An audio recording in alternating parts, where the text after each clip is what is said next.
Good evening friends, I hope I am audible to you. आप सबको आवाज आ रही होगी। So this was the last slide that we are were talking about yesterday, जिसमें हमने ये देखा था कि लीचिंग के लिए हमें क्या करना पड़ेगा, पानी को बाहर निकालना पड़ेगा।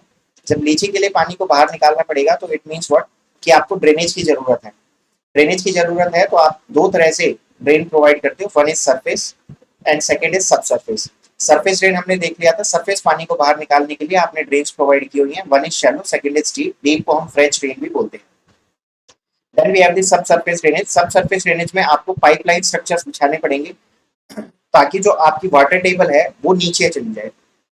आपको हाई वाटर टेबल नहीं चाहिए। Required for soil having poor drainage and high water table. बात करते हैं सब सरफेस ड्रेन के क्या क्या फायदे हैं। It increases the air circulation. पहले क्या था, पानी यहाँ तक था।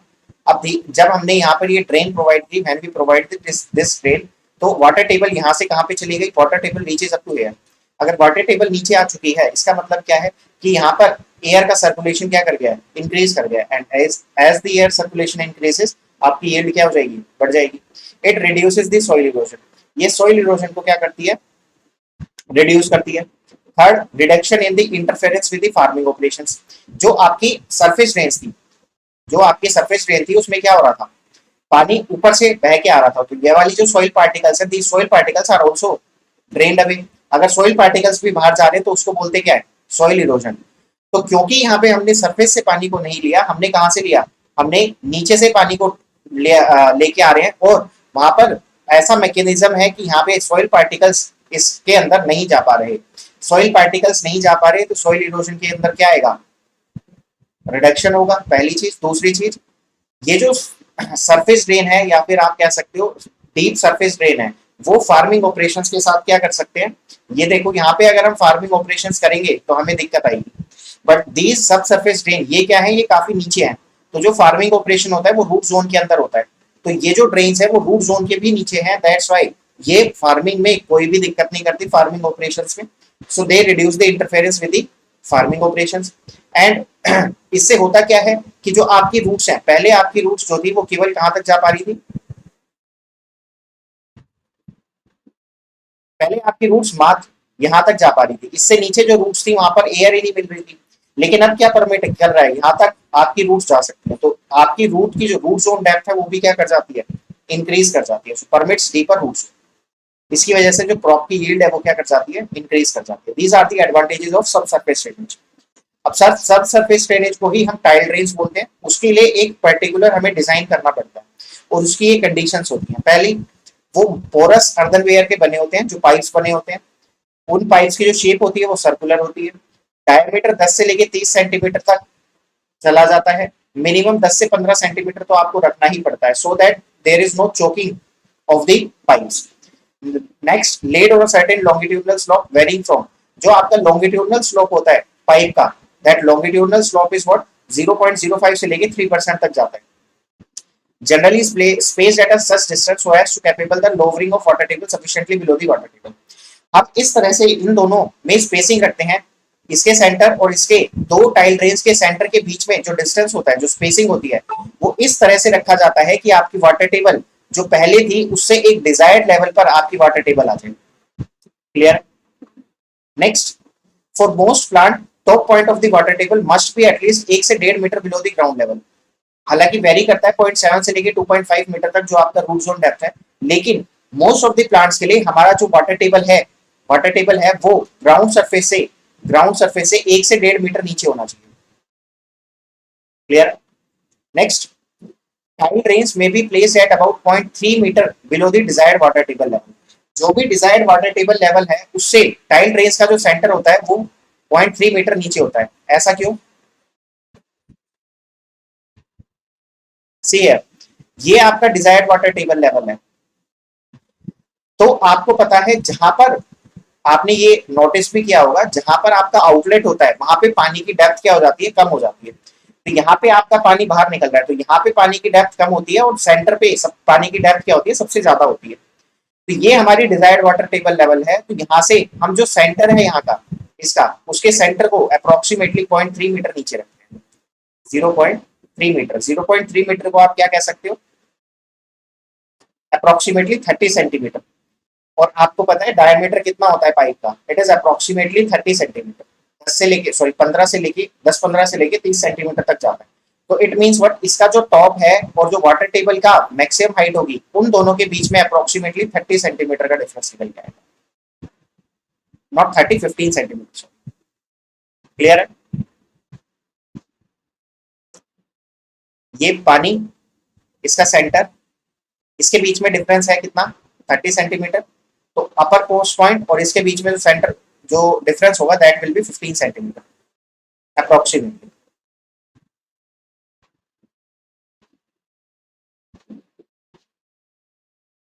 Next, drains must be place in pervious soils. जो ड्रेन्स है वो परवियस सॉइल में होनी चाहिए। अगर परवियस सॉइल नहीं होगी, अगर यहाँ पर जो सॉइल है वो परवियस सॉइल नहीं होगी तो पानी अंदर आ ही नहीं पाएगा। If water can't be there inside, तो पानी जब निकल ही नहीं रहा तो टाइल ड्रेन्स बिछाने का फायदा क्या हुआ।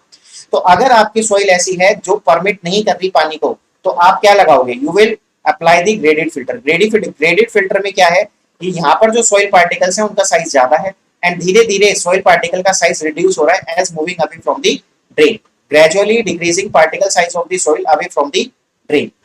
तो ग्रेडेड फिल्टर लगाओगे अगर आपकी लेस परवियस सॉइल है। अगर आपकी परवियस सॉइल है, in more pervious soil there is no requirement for the graded filter.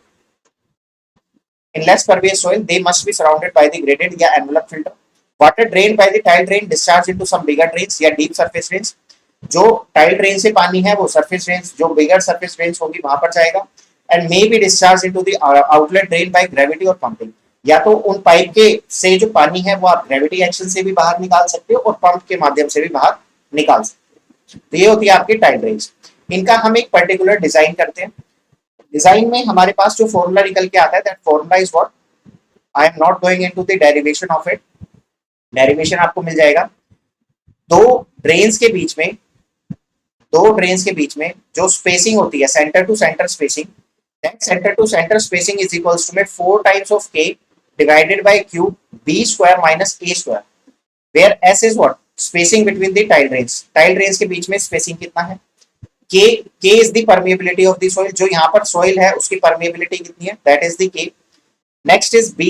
B क्या है, B है आपका नीचे आपका कहीं पर impervious rock होगा, impervious rock से maximum height of the drain water table, जो भी यहाँ पर ड्रेन वाटर टेबल होगी उसकी जो मैक्सिमम हाइट है वहां से impervious स्ट्रेटम तक की जो डिस्टेंस होती है that is termed as B, उसको हम B बोलते हैं। और जो आपकी ड्रेन्स है उनका जो सेंटर है, सेंटर इम्परवियस सोर्स से इम्परवियस लेयर से कितना ऊपर है उसको बोलते हैं A. So A is the depth of the centre of tile drain from the impervious layer. Impervious layer से ड्रेन के सेंटर तक का distance small a. Impervious layer से वाटर टेबल का जो मैक्सिमम हाइट पॉइंट है वहां से इम्परवियस लेयर तक की distance that is small B. अब आपकी एक टर्म आती है दैट इज क्यू। क्यू क्या है, क्यू है आपका discharge carried by the tile drains. Q है आपका कितना डिस्चार्ज एक टाइल ड्रेन कैरी करेगी। तो जब हम बात करते हैं एक टाइल ड्रेन तो ये होती है दूसरी टाइल ड्रेन। तो यहाँ पे आपका मैक्सिमम सरफेस होता है मिडल में और फिर ये नीचे जाता है। तो यहाँ से सेंटर से यहाँ से आपका डिस्चार्ज आता है और इधर सेंटर से डिस्चार्ज आता है। तो यहाँ से आता है Q/2, यहाँ से आता है Q/2। टोटल यहाँ इसमें आया दैट इज व्हाट Q। तो क्यू डिस्चार्ज कैरी करता है tile drain half from the left half from the right. अब ये जो टाइल ड्रेन्स है ये इस पेपर के अंदर बिछी हुई है। तो क्यू क्या है, discharge carried by the tile drain, इसको हम ड्रेनेज कोफिशिएंट भी बोलते हैं। अब हम ड्रेनेज कोफिशिएंट कैसे निकालेंगे कि टाइल ड्रेन कितना डिस्चार्ज कैरी करे, कि हम टाइल ड्रेन्स को कितने डिस्चार्ज के लिए डिजाइन करें। अगर हमें ये पता करना है कि हमें टाइल ड्रेन को कितने डिस्चार्ज के लिए डिजाइन करना है तो कैसे करेंगे। तो हम क्या लेते हैं, व्हाट वी टेक,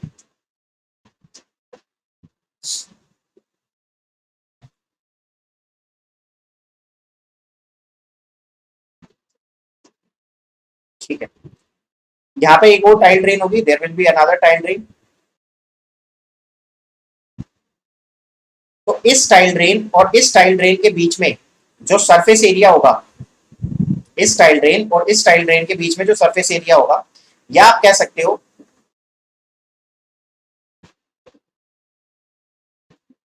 और यू कैन राइट और यू कैन से कि इसके इधर भी एक टाइल ड्रेन होगी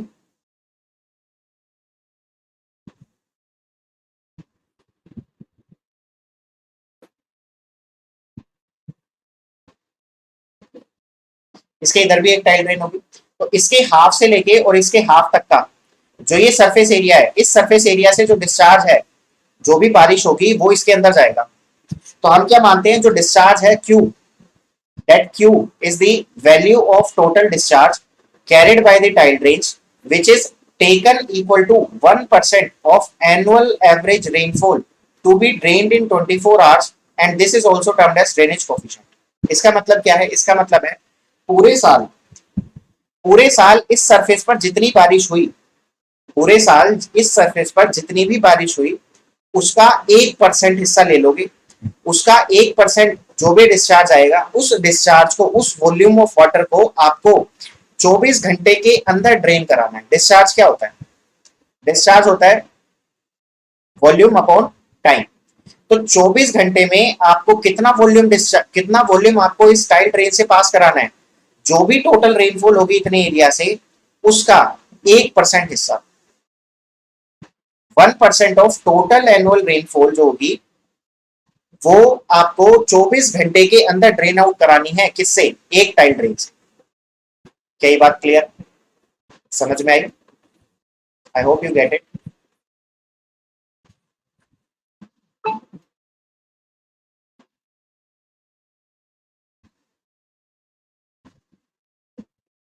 So Q is what?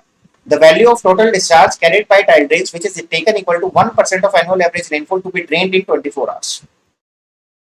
अब इसके ऊपर एक क्वेश्चन है, सेंटर ऑफ टाइल ड्रेन आपकी 1.5 मीटर है नीचे, centre of tile drain ground level से 1.5 मीटर नीचे है, इम्परवियस लेयर 9 मीटर नीचे है, impervious layer is 9 metre below the ground surface. Next, annual average rainfall है 80 सेंटीमीटर, एनुअल एवरेज रेनफॉल है 80 centimetre. Highest drain water table 1 metre है ground level से, जो हाईएस्ट वाटर टेबल है that is what, 1 metre below the ground level. Yes, to be removed in 24 hours, बिल्कुल सही बात है। और परमेबिलिटी आपको दे रखी है 0.01 सेंटीमीटर पर सेकेंड। परमेबिलिटी आपको डायरेक्टली गिवन है, बी आपको गिवन है, क्या बी गिवन है, बिल्कुल गिवन है। हाईएस्ट वाटर टेबल से इम्परवियस लेयर तक की डिस्टेंस ये 1 मीटर नीचे है, और जो इम्परवियस लेयर है वो 9 मीटर नीचे है, तो कितना आ गया, बी 8 मीटर आ गया। सेंटर से इम्परवियस लेयर की डिस्टेंस 1.5 मीटर यहाँ से, तो पूरे 9 में से 1.5 मीटर माइनस कर दो, यू विल गेट 7.5 मीटर हो गया आपका ए। के आपको पहले से गिवन है, अब आपको क्यू निकालना है। आपको टोटल एनुअल रेनफॉल दे रखी है 80 सेंटीमीटर, तो 80 सेंटीमीटर का क्या लेंगे, 1%। एरिया कितना लेंगे, एरिया लेंगे 2 टाइल ड्रेन्स के बीच का एरिया ले लेंगे, स्पेसिंग, क्योंकि टाइल ड्रेन्स के बीच में जो स्पेसिंग होगी वो तो बराबर होगी, तो अगर हाफ से हाफ तक भी लेते हो, again it is what, this is S, और हम जो लेंथ लेते हैं वो लेंथ लेते हैं 1 मीटर, लेंथ लेते हैं 1 मीटर, तो s इंटू 1 मीटर ये एरिया है जिस पर रेनफॉल हो रही है। ये 80 सेंटीमीटर रेनफॉल है, इसका कितना लेना है, 1% लेना है। कितने घंटे में ड्रेन आउट कराना है, 24 घंटे में ड्रेन आउट कराना है। घंटे converted into what, hours converted into seconds. आपका डिस्चार्ज आ जाएगा, डिस्चार्ज आ गया तो आपकी स्पेसिंग आ जाएगी, and you get the spacing of इतने मीटर। क्लियर? तो क्यों कैसे निकालते हैं, यहाँ पर केवल यही फंडा है, बाकी तो सारी चीजें क्लियर हो गई।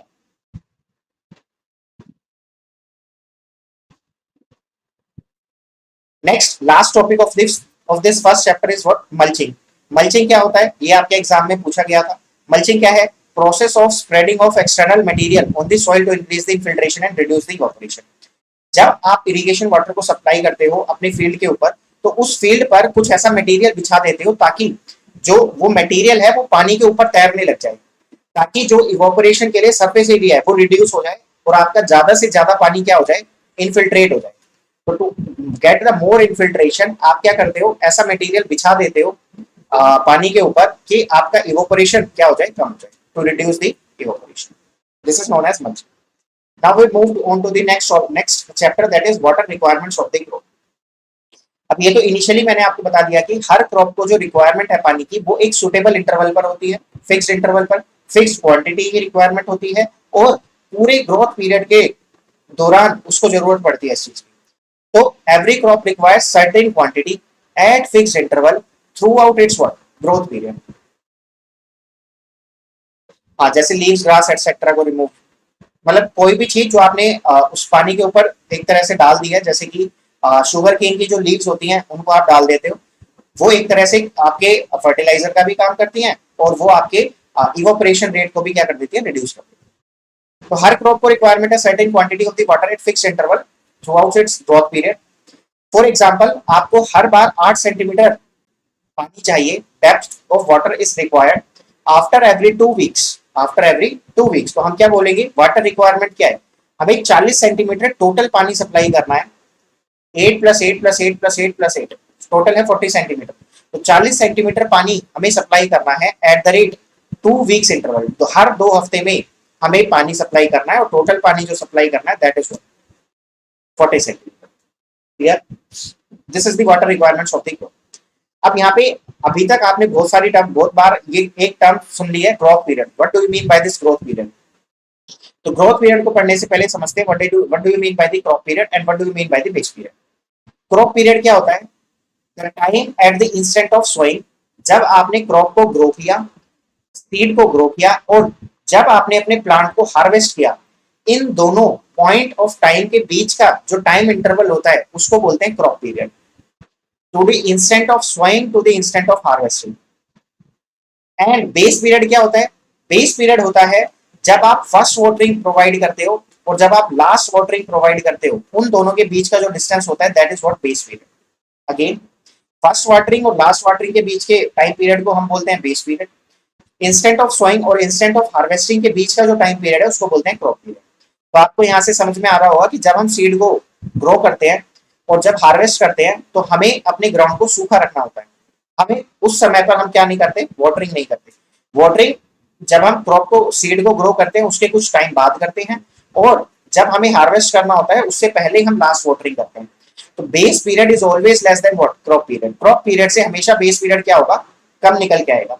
लेकिन फॉर ऑल प्रैक्टिकल पर्पसेस हम दोनों को क्या मानते हैं, बराबर मानते हैं, और इन दोनों को हम क्या बोल देते हैं, ग्रोथ पीरियड बोल देते हैं। तो ग्रोथ पीरियड बोल दो, क्रॉप पीरियड बोल दो, बेस पीरियड बोल दो, ये सेम होते हैं फॉर प्रैक्टिकल पर्पस।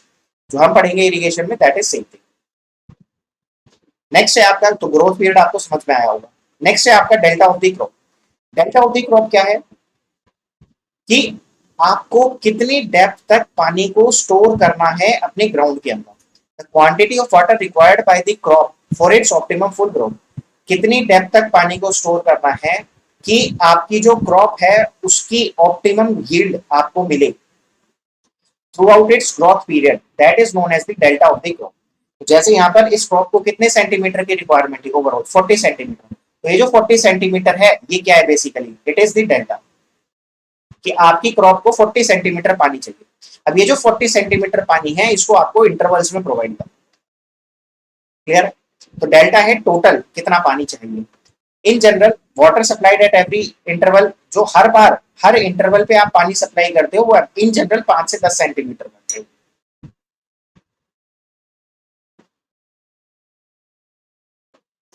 और वो डिपेंड कर जाता है कि आपकी क्रॉप कैसी है। अगर आपकी क्रॉप को पानी की रिक्वायरमेंट ज्यादा है 10 सेंटीमीटर सप्लाई कर देना। अगर रिक्वायरमेंट आपकी कम है तो आप क्या करोगे, 5 सेंटीमीटर सप्लाई कर दो। तो वो डिपेंड करेगा कि आपकी क्रॉप कैसी है। वो डिपेंड करेगा, अगर आपकी सोइल कोर्स ग्रेन सोइल है, पानी बहुत जल्दी इन्फिल्ट्रेट कर जाएगा ग्राउंड वाटर टेबल में, आपको फ्रीक्वेंटली इरिगेशन प्रोवाइड करना पड़ेगा, तो ज्यादा डेप्थ पानी की सप्लाई करोगे। सोइल कैसी है, फाइन ग्रेन है, पानी नीचे नहीं जा रहा, पानी वहीं पे रुका हुआ है, तो आपको कम पानी सप्लाई करना पड़ेगा।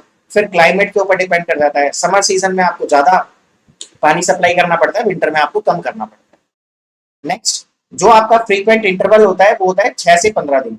तो कितने इंटरवल पर आप पानी को सप्लाई करते हो उसको बोलते हैं frequency of irrigation.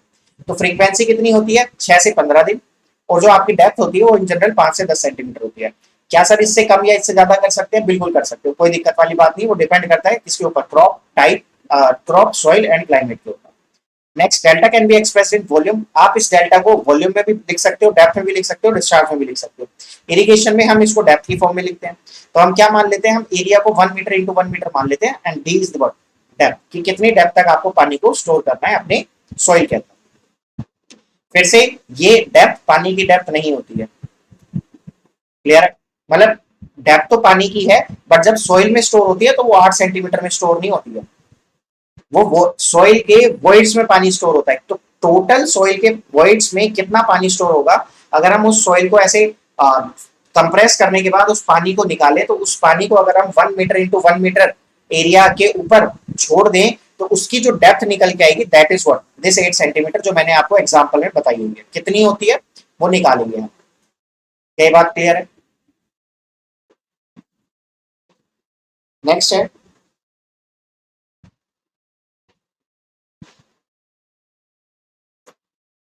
Wait a second.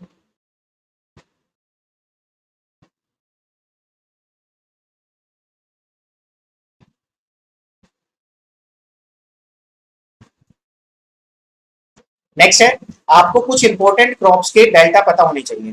For example sugar cane is 120 to 300, rice is 120, then fruits is 60 centimetre, vegetables is 45 centimetre, cotton is 50 centimetre, wheat is 40 centimetre, maize 25, barley 30, fodder 22.5 and peas 15 centimetre. तो exam में वो directly कुछ भी पूछ सकता है, लेकिन दो क्रॉप का तो आपको हमेशा याद रखना है। सॉरी, तीन क्रॉप का। पहला है शुगर केन, दूसरा है राइस एंड तीसरा है wheat. Rice 120, wheat 40, sugarcane 120 to 300 centimetre. It is in centimetre. Delta को इन जनरल हम सेंटीमीटर में लिखेंगे, क्योंकि सेंटीमीटर में ये हमारा रीडेबल फॉर्म में निकल के आता है। अगर हम इसको मीटर या मिलीमीटर में लिखेंगे तो वो रीडेबल फॉर्म नहीं होती। क्लियर? या तो क्वांटिटी बहुत ज्यादा निकल के आएगी या क्वांटिटी बहुत कम निकल के आएगी अगर हम बाकी चीजों में लिखेंगे। बाकी यहाँ से आप सभी जो इंपॉर्टेंट आपकी क्रॉप्स हैं उन सभी का डेल्टा देख सकते हो। You can see that. Next, rice requires 11.5 centimeter depth of the water at interval of 11 days. Crop period आपको गिवन है। Then wheat requires 7 centimeter depth of water at interval of 25 days. Base period आपको given है। आपको delta by rice divided by delta by wheat का ratio निकालना है कि rice को कितना पानी चाहिए व्हीट से, कितना टाइम्स आपको पानी चाहिए व्हीट से। कैसे निकालेंगे? सबसे पहले तो निकालेंगे कि अगर क्रॉप पीरियड 121 दिन है और हर 11वें दिन आपको पानी सप्लाई करना है, तो कितने बार आपको पानी सप्लाई करना है। तो क्या करोगे, टोटल डेज को डिवाइड कर दोगे इंटरवल से। टोटल डेज को डिवाइड कर दोगे इंटरवल से, आपको क्या मिल जाएगा कि कितनी बार आपको पानी सप्लाई करना है। तो हमने ये निकाल लिया कि हमें 11 बार पानी को सप्लाई करना है। अब हर बार 11.5 सेंटीमीटर हम पानी को सप्लाई कर रहे हैं, तो हर बार 11.5 सेंटीमीटर कर रहे हैं, तो टोटल क्या था, 11 बार में कितना कर लेंगे, 126.5 सेंटीमीटर टोटल डेप्थ सप्लाई कर देंगे। तो ये जो टोटल डेप्थ हमने सप्लाई करी, ये क्या है, delta of rice. Next, same way में हम निकालेंगे व्हीट के लिए। तो आपको हर 25वें दिन में पानी चाहिए और 150 दिन इसका टोटल टाइम इंटरवल है, क्रॉप पीरियड है। तो 150 को डिवाइड कर दिया 25 से, यू विल गेट कि कितनी बार हमें पानी को सप्लाई करना है। और हमें हर बार 7 सेंटीमीटर पानी सप्लाई करना है, तो टोटल कितनी जरूरत है, 42 सेंटीमीटर की जरूरत है। अगर टोटल 42 सेंटीमीटर की जरूरत है व्हीट में, या delta of wheat is what 42 and delta of rice is what 126.5, तो 126.5 डिवाइडेड बाय 42, 3.01 टाइम्स आपको ज्यादा पानी चाहिए राइस के लिए। Again it is question in general, practical ये वैल्यूज डिफर कर सकती है ग्राउंड के ऊपर।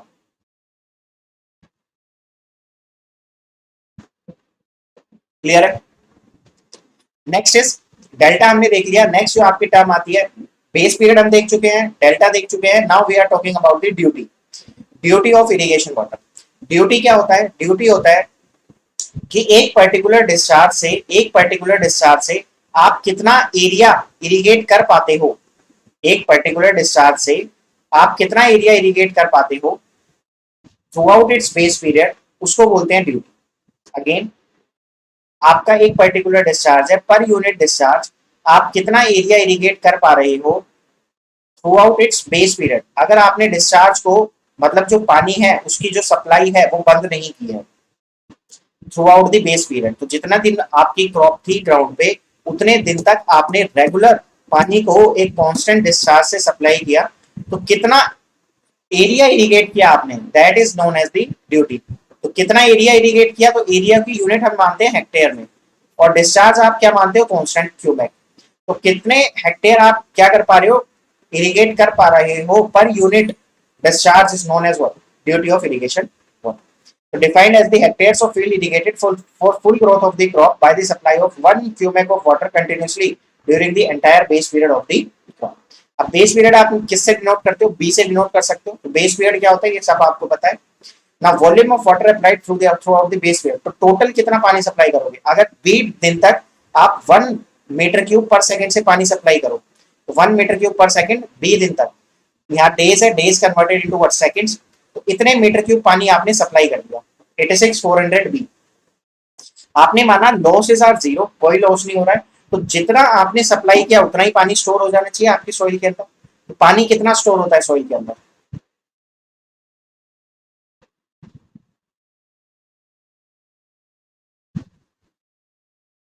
पानी स्टोर होता है D depth, and this is 1 metre into 1 metre, या इस 1 मीटर को आप क्या बोल सकते हो? एरिया बोल सकते हो। क्लियर? तो area irrigated into what? Depth of the water stored, and this area irrigated is nothing but duty, depth of the water stored is nothing but delta, and this is what 86,400 b। तो अगर आपको duty निकालनी है कि कितना area irrigate हुआ आपका इस पर्टिकुलर डिस्चार्ज से, तो आप क्या करोगे? डेल्टा की डिवाइड कर दोगे 86,400 बी में। अगर आपको डेल्टा निकालना है, आपको ड्यूटी गिवन है, तो ड्यूटी को डिवाइड कर दोगे किससे? 86,400 बी से। So here duty is equals to में 86,400 B by delta, duty is equals to में 86,400 b by delta, and its unit is what?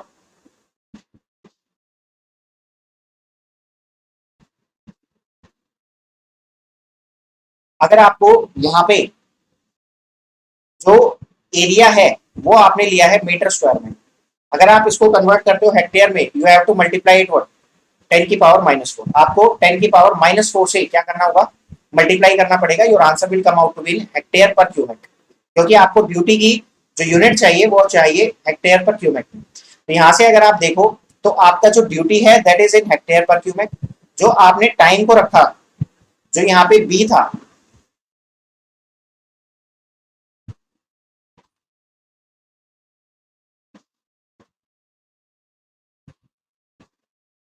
जो यहाँ पे बी था वो किस में रखा था? आपने डेज में रखा था और फिर इसको कन्वर्ट किया था। तो कन्वर्जन तो ये है, तो ये किस में है? बी। बी की यूनिट है डेज, तो बी की यूनिट है डेज।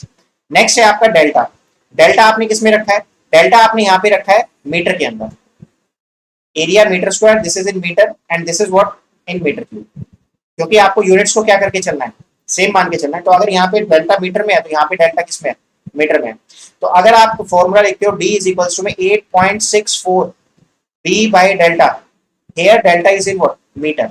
अगर आप यहाँ पे डेल्टा को सेंटीमीटर में लिखना चाहते हो तो कैसे लिखोगे? You will write 864 B upon delta. Delta किस में आएगा? सेंटीमीटर।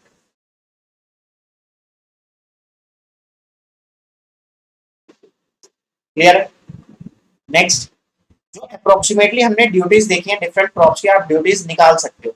तो शुगर केन की ड्यूटी होती है 730, राइस की होती है 775, व्हीट की होती है 1800, फोडर की होती है 2000। तो आप ये देख पा रहे हो कि आपकी ड्यूटी बढ़ रही है जैसे जैसे आप शुगर केन से फोडर की तरफ आ रहे हो।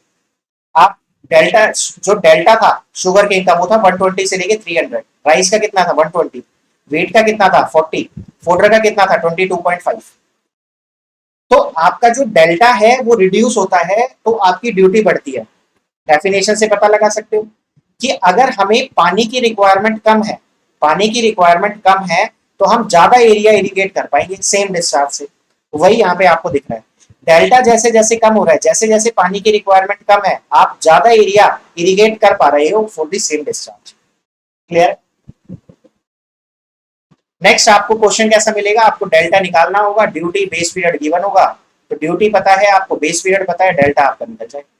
क्लियर है?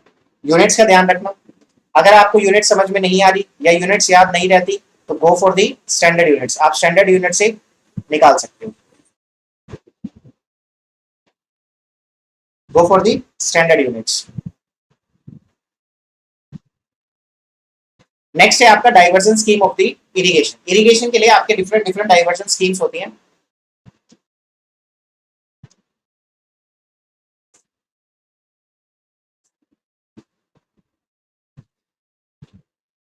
तो एक तो होता है स्टोरेज, एक होता है सीधा डाइवर्जन। तो एक होता है डायरेक्ट और एक होता है आपका स्टोरेज इरिगेशन। तो डायरेक्ट इरिगेशन में आप क्या करते हो? आप डायरेक्टली पानी को सप्लाई करते हो विदाउट स्टोरेज। तो आपने क्या बनाया? आपने एक डाइवर्जन स्ट्रक्चर बनाया जिसे हम वीयर कह सकते हैं या बैराज कह सकते हैं। उसके बाद पानी को आपने कहां पे भेजा? मेन कैनाल के अंदर भेजा। मेन कैनाल से पानी कहां पे गया? ब्रांच कैनाल में गया। ब्रांच कैनाल से पानी कहां पर गया? डिस्ट्रीब्यूटरी में गया। डिस्ट्रीब्यूटरी से पानी कहां पर गया, माइनर के अंदर गया, और माइनर तक की जो जिम्मेदारी होती है वो होती है गवर्नमेंट सर्वेंट की। और इसके बाद जो आपके ये फील्ड चैनल में जो पानी गया, इस फील्ड चैनल में या वाटर कोर्स में को बनाने की जो जिम्मेदारी होती है वो किसकी होती है, that is for the cultivator, farmer की जिम्मेदारी होती है कि इसके आगे का जो भी चीजें हैं वो आप देखो, हम केवल यहां तक देखेंगे और यहां से पानी जितना भी बाहर गया उस पानी का आपसे चार्ज लिया जाएगा। We will take the charges up from here. यहां से जितना पानी बाहर जाएगा उसमें आप मल्टीप्लाई कर दोगे, जो भी आपकी रेट है आपको टोटल कॉस्ट मिल जाएगी जो फार्मर या कल्टीवेटर को पे करनी होगी गवर्नमेंट फॉर द इरिगेशन। अब यहाँ पे हमें अभी ड्यूटी पड़ी तो अलग अलग पॉइंट्स पर आपके डिफरेंट डिफरेंट ड्यूटीज होती है। अलग अलग पॉइंट्स पर जो डिफरेंट डिफरेंट ड्यूटीज होती हैं उनको बोलते हैं, जो आपकी मेन कैनाल के हेड पर ड्यूटी होती है that is known as what, gross quantity. जो आपकी ब्रांच कैनाल के हेड पे ड्यूटी होती है that is known as what, lateral quantity. जो आपका आउटलेट होता है जिसके बाद कल्टीवेटर का सब कुछ कल्टीवेटर के ऊपर होता है, वहां पर जो आपकी ड्यूटी होती है that duty is known as what, outlet discharge factor. यहीं पर आप क्या लगाते हो, अपना आउटलेट लगाते हो। अब ये आउटलेट क्या होता है ये देखेंगे लास्ट चैप्टर में। तो जहां पर आपने आउटलेट को लगाया, जिसके बाद फील्ड चैनल शुरू होता है, at the head of the field channel your duty is known as what, outlet discharge factor.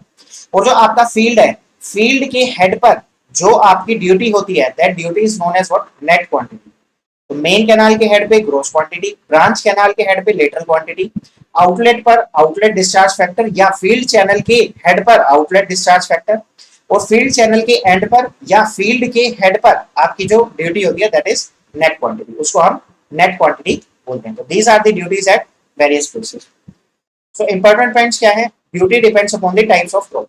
अगर आपकी क्रॉप चेंज हो रही है, अभी हमने देखा शुगर केन के लिए अलग ड्यूटी है, राइस के लिए अलग है, व्हीट के लिए अलग है, फोडर के लिए अलग है। Duty eight head of the water course, water course के हेड पे जो ड्यूटी होती है वो मतलब कहाँ पे, आउटलेट के ऊपर। आउटलेट के ऊपर आपकी ड्यूटी होती है outlet discharge factor. Water courses जो है वो कंस्ट्रक्ट कौन करता है, कल्टीवेटर करता है। ड्यूटी जो फील्ड के हेड पर होती है या वाटर कोर्स के एंड पर होती है उसको बोलते हैं नेट क्वांटिटी। ब्रांच कैनाल के हेड पर लेटर क्वांटिटी, मेन कैनाल के हेड पर gross quantity. Duty at the head of main canal is minimum and as the water progresses its duty increases. जो पानी की ड्यूटी है वो मेन कैनाल के हेड पे सबसे कम होती है, it is very less here and it is high, it is very high at the head of the field. तो अगर आपसे पूछे मैक्सिमम ड्यूटी कहां पर होती है तो वो हेड ऑफ द फील्ड पर होती है, और मिनिमम ड्यूटी आपकी कहां पे होती है, मेन कैनाल के हेड पर होती है।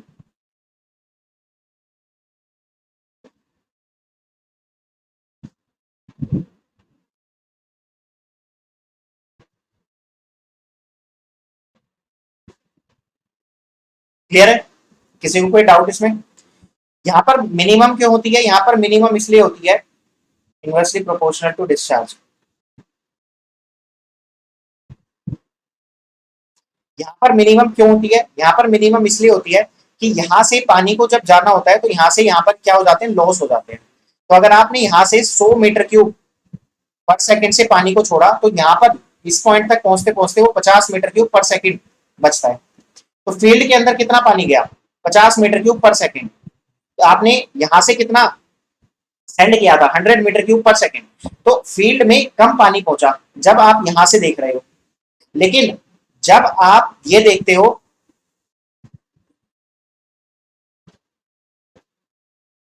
यहां से था 100, यहां पे पहुंचा 50, ये जो 50 है ये पूरा फील्ड के ऊपर चला गया। तो हम क्या कहेंगे, यहां पर जो डिस्चार्ज है उससे आप जितना एरिया इरिगेट कर पा रहे हो, तो डिस्चार्ज क्या है, डिस्चार्ज है कम। ड्यूटी क्या होता है, एरिया अपॉन डिस्चार्ज। तो डिस्चार्ज कम है, ड्यूटी क्या कर गई, इंक्रीज कर गई। यहां पर जो डिस्चार्ज है वो क्या है, ज्यादा। एरिया तो कांस्टेंट है, एरिया तो इसी फील्ड में पानी जाना है, एरिया कांस्टेंट है, डिस्चार्ज ज्यादा है, discharge is more, duty is what, less. So duty is minimum at this point and it is maximum at this.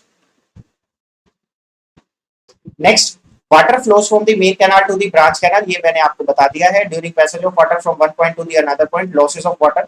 जब एक पॉइंट से पानी दूसरे पॉइंट तक जाता है तो पानी का लॉस होता है इवोपरेशन में और परकोलेशन में, जिसको हम ट्रांसमिशन लॉस बोलते हैं या कन्वेयंस लॉस बोलते हैं। अब ये अभी जब आएगा तो आपको क्लियर होगा इससे ज्यादा। फिर ड्यूटी मैंने आपको बता दी, मेन में सबसे minimum duty is eight the head of main canal and maximum duty is eight the head of the field. In case of direct flow, मैंने आपको बताया था एक डायरेक्ट होता है इरिगेशन और एक स्टोरेज इरिगेशन होता है। जब आपकी फ्लो इरिगेशन या डायरेक्ट इरिगेशन होता है तो आप जो ड्यूटी लिखते हो उसको हम फ्लो ड्यूटी भी बोलते हैं या सिंपल ड्यूटी भी बोलते हैं, और उसका यूनिट होता है हेक्टेयर पर क्यूमेक। आप जब आप स्टोरेज इरिगेशन कर रहे हो तो पानी को आपने स्टोर कर रखा है, तो पानी को जब आपने स्टोर कर रखा है तो इसको कर रखा है मिलियन मीटर क्यूब में। तो जब आप ड्यूटी लिखोगे किसी भी फील्ड कितना एरिया हम इरिगेट कर पा रहे हैं पर यूनिट दिस वॉल्यूम। तो जब हम बात करते हैं स्टोरेज इरिगेशन में, वहां पर जो ड्यूटी यूज होती है उसको बोलते हैं क्वांटिटी ड्यूटी या storage duty, and its unit is what, hectare पर मिलियन मीटर क्यूब। याद रखना, अगर आपसे वो क्वांटिटी ड्यूटी या स्टोरेज ड्यूटी पूछे तो उसकी यूनिट होती है एरिया पर यूनिट वॉल्यूम। जब वो फ्लो या डायरेक्ट इरिगेशन के माध्यम से फ्लो ड्यूटी या सिंपल ड्यूटी पूछे, its unit is what, hectare पर क्यूमेक या एरिया पर यूनिट डिस्चार्ज।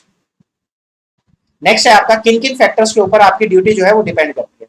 पहला है आपका टाइप्स ऑफ क्रॉप, दूसरा है क्लाइमेट एंड सीजन, तीसरा है useful rainfall, then type of the soil, then efficiency of the cultivation method.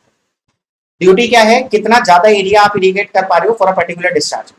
अगर आपकी क्रॉप ऐसी है जिसको ज्यादा पानी की रिक्वायरमेंट है, ड्यूटी क्या हो जाएगी, ड्यूटी कम हो जाएगी, आप कम एरिया इरिगेट कर पाओगे। क्लाइमेट सीजन, अगर आपका क्लाइमेट जो है या सीजन है जिसमें इवापोरेशन लॉसेस बहुत ज्यादा हो रहे हैं, जितने ज्यादा लॉसेस हो रहे हैं आप उतना कम एरिया इरिगेट कर पाओगे, तो more the losses lesser is the duty. Useful rainfall, बारिश बहुत ज्यादा हो गई, जितनी ज्यादा बारिश हो गई आपको कम पानी सप्लाई करना पड़ेगा तो आप ज्यादा एरिया इरिगेट कर पाओगे, तो जितनी ज्यादा रेनफॉल होगी उतनी ही ज्यादा क्या होगी, ड्यूटी होगी। Then the type of the soil, more will be the permeability, lesser is the duty. Permeability ज्यादा तो ज्यादा पानी इन्फिल्ट्रेट कर जाएगा सॉइल के अंदर, ग्राउंड वाटर टेबल में जाके मिल जाएगा, तो आपको फ्रीक्वेंटली क्या करना पड़ेगा, इरिगेशन वाटर को सप्लाई करना पड़ेगा, मतलब कम एरिया को इरिगेट कर पाओगे, तो कम एरिया को इरिगेट कर पाओगे, lesser is the duty. Then efficiency of the cultivation method, अगर कल्टीवेशन मेथड आपका ज्यादा एफिशिएंट है तो ड्यूटी क्या हो जाएगी, ज्यादा, क्योंकि आप कम वाटर में ही ज्यादा एरिया को इरिगेट कर पाओगे अगर आपका cultivation method efficient. So these are the factors on which duty depends. Next, methods of improving the duty, अगर आपको ड्यूटी को बढ़ाना है तो क्या कर सकते हो, एल्कलाइन सॉइल को प्रॉपर्ली लीचिंग करो, एफिशिएंट इरिगेशन मेथड यूज करो, लैंड को प्रॉपर्ली लेवल करो ताकि उसका सरफेस एरिया, अगर लैंड ये है और लैंड ये है तो whose surface area is more, इसका सरफेस एरिया ज्यादा है, जिसका सरफेस एरिया ज्यादा उसका लॉसेस क्या निकल के आएंगे, ज्यादा। Surface area is less, losses is less. तो अगर आपको लॉसेस को कम करना है तो ग्राउंड को कैसा रखो, लेवल करो, land must be levelled properly. Then field should be ploughed before the application of the water, जब आप पानी को अप्लाई करो उससे पहले आप प्लॉइंग करो अपने फील्ड की, so that water will infiltrate into the ground quite easily. ऐसा ना हो कि पानी ऊपर ही खड़ा रहे और इवापोरेशन से पानी सारा बाहर निकल जाए। Then adopt the crop rotation, आप क्रॉप रोटेशन को अडॉप्ट करो अगर ड्यूटी को बढ़ाना है तो। Quality of irrigation water should be good, irrigation water की क्वालिटी अच्छी होनी चाहिए। लाइनिंग ऑफ कैनाल कर दो ताकि कैनाल में से जो सीपेज लॉसेस हो रहे हैं वो कम हो जाए, अगर कैनाल में से सीपेज लॉसेस कम हो गए, कन्वेयंस लॉसेस कम हो गए, जैसे ही कन्वेयंस लॉसेस कम हुए आप ज्यादा एरिया को इरिगेट कर पाओगे from the same discharge. Then free flooding must be avoided, free flooding को जितना हो सके उसको अवॉइड करो क्योंकि उसकी जो एफिशिएंसी होती है इट्स वेरी लेस, हेंस ज्यादा पानी की रिक्वायरमेंट होती है to irrigate the same area. Next, हमारे पास इंडिया में डिफरेंट सीजन होते हैं क्रॉप्स के, तो मेनली आपके 3 सीजन होते हैं, one is rabi, second is kharif and third is zaid. और आप जब सभी सीजन्स में एक ही क्रॉप ग्रो हो रही है, मतलब वो क्रॉप का जो ग्रोथ पीरियड है वो सारी सीजन्स के अंदर आता है, उसको बोलते हैं पेरेनियल क्रॉप। तो जिन क्रॉप का जो बेस पीरियड है वो 300 दिन से ज्यादा होता है उनको बोलते हैं पेरेनियल क्रॉप, और पेरेनियल क्रॉप का एग्जांपल है शुगर केन। अब बात करते हैं जो तीन सीजन है आपका, rabi season, kharif season and zaid season. जो रबी सीजन है वो आपकी विंटर क्रॉप्स है जो आप कब से कब तक ग्रो करते हो, नवंबर से लेकर मार्च तक ग्रो करते हो। इनके एग्जांपल है wheat, barley, gram, potato, pulses, mustard, piece.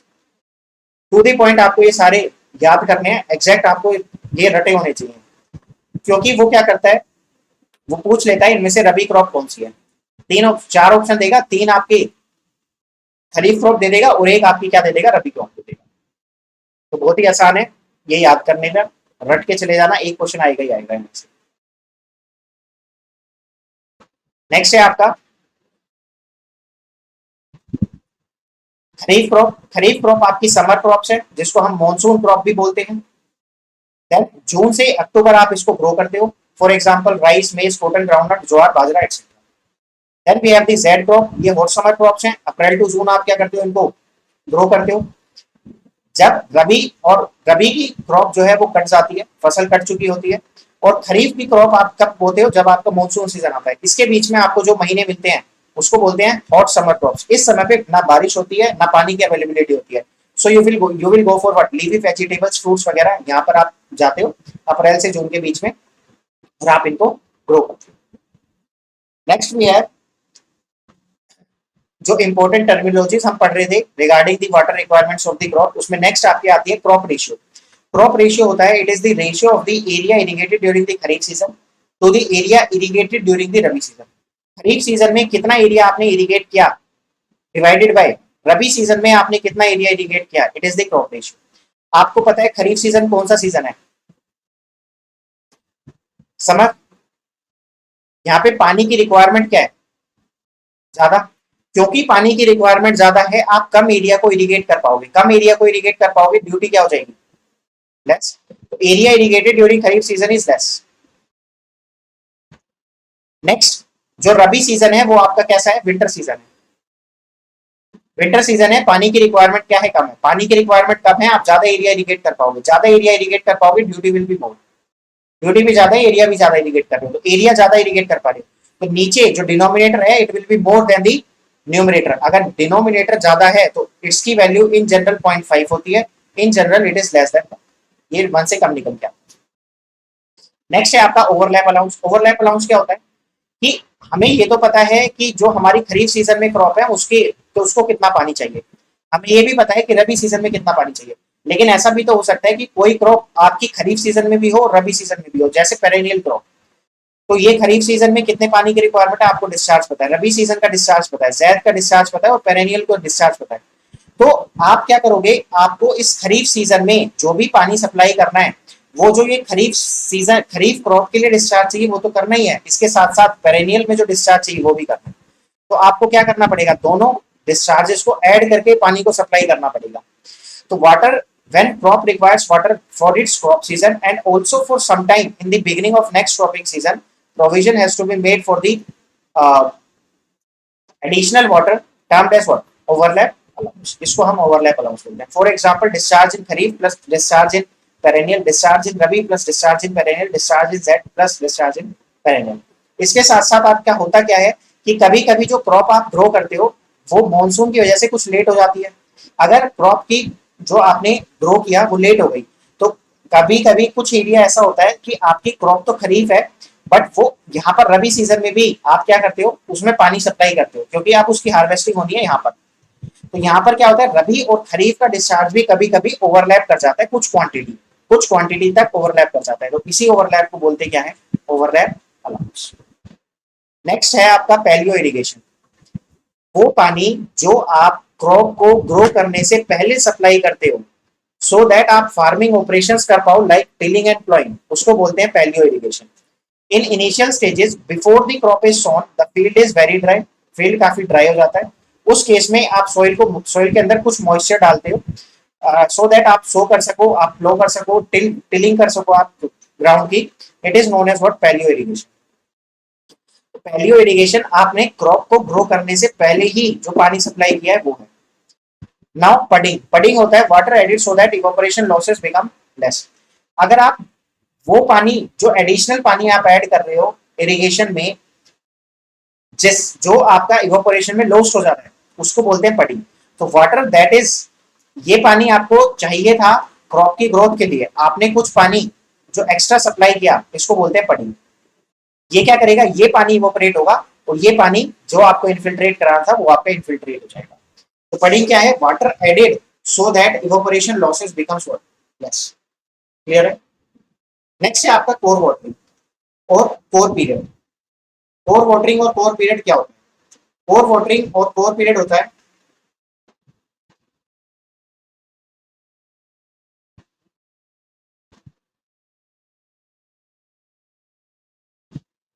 जब आप क्रॉप को ग्रो करते हो तो क्रॉप को ग्रो करने के बाद जो आप फर्स्ट वाटरिंग देते हो उसमें जो पानी की रिक्वायरमेंट होती है it is huge as compare to other waterings. तो ये आपने क्रॉप को ग्रो किया, सो किया, इसके बाद जो फर्स्ट वाटरिंग आप प्रोवाइड करोगे उस फर्स्ट वाटरिंग में जो आपको पानी की रिक्वायरमेंट होगी इट विल बी मोर। उससे जो नेक्स्ट आपकी इरिगेशन होगी इसमें रिक्वायरमेंट होती है उससे कम, एंड एज यू प्रोसीड आपकी रिक्वायरमेंट कम होती चली जाती है। तो जो फर्स्ट वाटरिंग है इसको बोलते हैं core watering.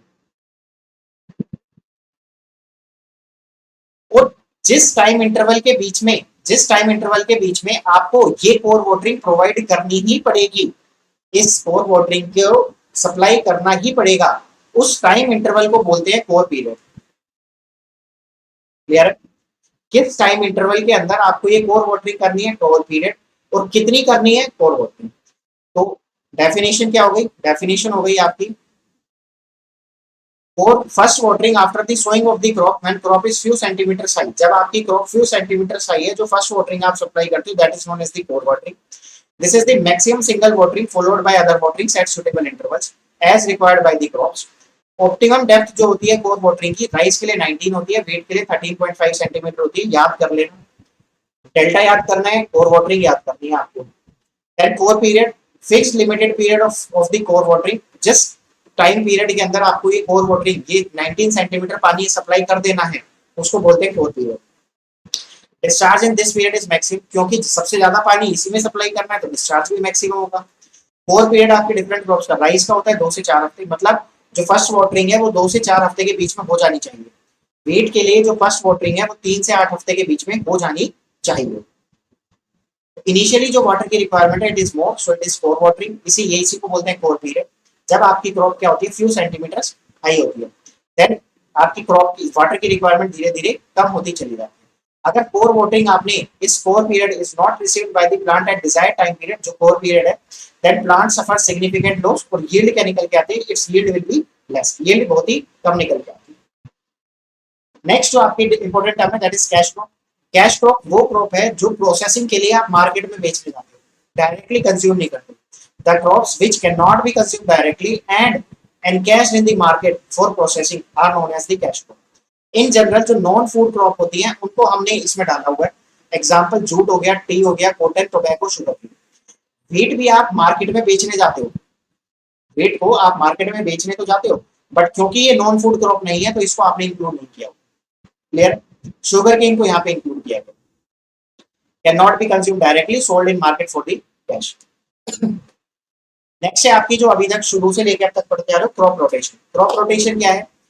Growing of different crops in rotation one after the other on same field. एक ही फील्ड पर अलग अलग समय पर यील्डिंग कम हो जाएगी, बिल्कुल सही बात है। यील्डिंग नहीं, यील्ड कम हो जाएगी, यील्डिंग तो अलग चीज हो गई। नेक्स्ट क्रॉप रोटेशन क्या है? एक ही फील्ड पर अलग अलग समय पर आप अलग अलग क्रॉप को ग्रो करोगे, that is known as crop rotation. पहले आपने वो क्रॉप उगाया जिसको पानी की रिक्वायरमेंट ज्यादा थी, फिर आपने वो क्रॉप उगाया जिसको पानी की रिक्वायरमेंट कम है। जो पहले आपने क्रॉप को उगाया उसमें न्यूट्रिएंट्स आपको सप्लाई करने पड़ रहे थे, यहाँ पर जो न्यूट्रिएंट्स है वो सप्लाई नहीं करने पड़ रहे, तो अगेन रिप्लेनिशमेंट हो जाएगा आपके न्यूट्रिएंट्स का। तो crop rotation is growing of different crops in rotation one after the other on the same field to replenish the certain nutrients in the soil, they are lost by the growing the same crop again and again। अगर आप एक ही crop को बार बार उगाते रहोगे तो उससे होगा क्या कि आपके सोइल के न्यूट्रिएंट्स भी सारे खत्म हो जाएंगे और हो सकता है कि वाटर लॉगिंग की समस्या हो जाए, या अगर आप ऐसी क्रॉप उगा रहे हो जिसको पानी की रिक्वायरमेंट बहुत ज्यादा है तो हो सकता है कि आपका जो ग्राउंड वाटर टेबल है वो बहुत नीचे चला जाए। To avoid all these conditions आप क्रॉप रोटेशन को क्या करते हो, अडॉप्ट करते हो। फॉर एग्जाम्पल आपने राइस के बाद ग्राम को उगाना शुरू कर दिया, या व्हीट के बाद ज्वार उगाया फिर ग्राम उगाया, या कॉटन के बाद आपने ज्वार उगाया फिर ग्राम उगाया। तो होता क्या है कि आपके न्यूट्रिएंट्स भी रिप्लेनिश हो जाते हैं और आपकी जो वाटर की रिक्वायरमेंट्स है वो भी क्या हो जाती है, सस्टेन करती है। यस, सॉइल के न्यूट्रिएंट्स क्या हो जाते हैं, कम हो जाते हैं, बिल्कुल सही। तो यहाँ तक हमने इंपॉर्टेंट टर्मिनोलॉजीज पढ़ ली है। इसके बाद जो हमें पढ़ना है that is what, irrigation efficiencies. अब नॉर्मल जो एफिशिएंसी होती है उसकी डेफिनेशन आप सबको पता होगी। यहाँ तक अगर किसी को कोई डाउट है तो वो पूछ सकता है।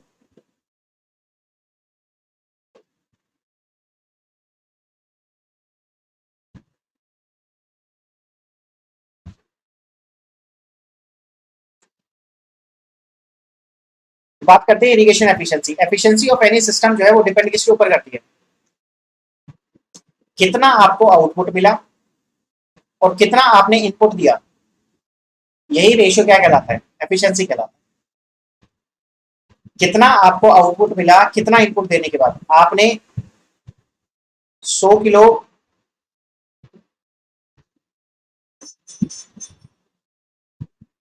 100 किलो नहीं, आपने क्या किया, आपने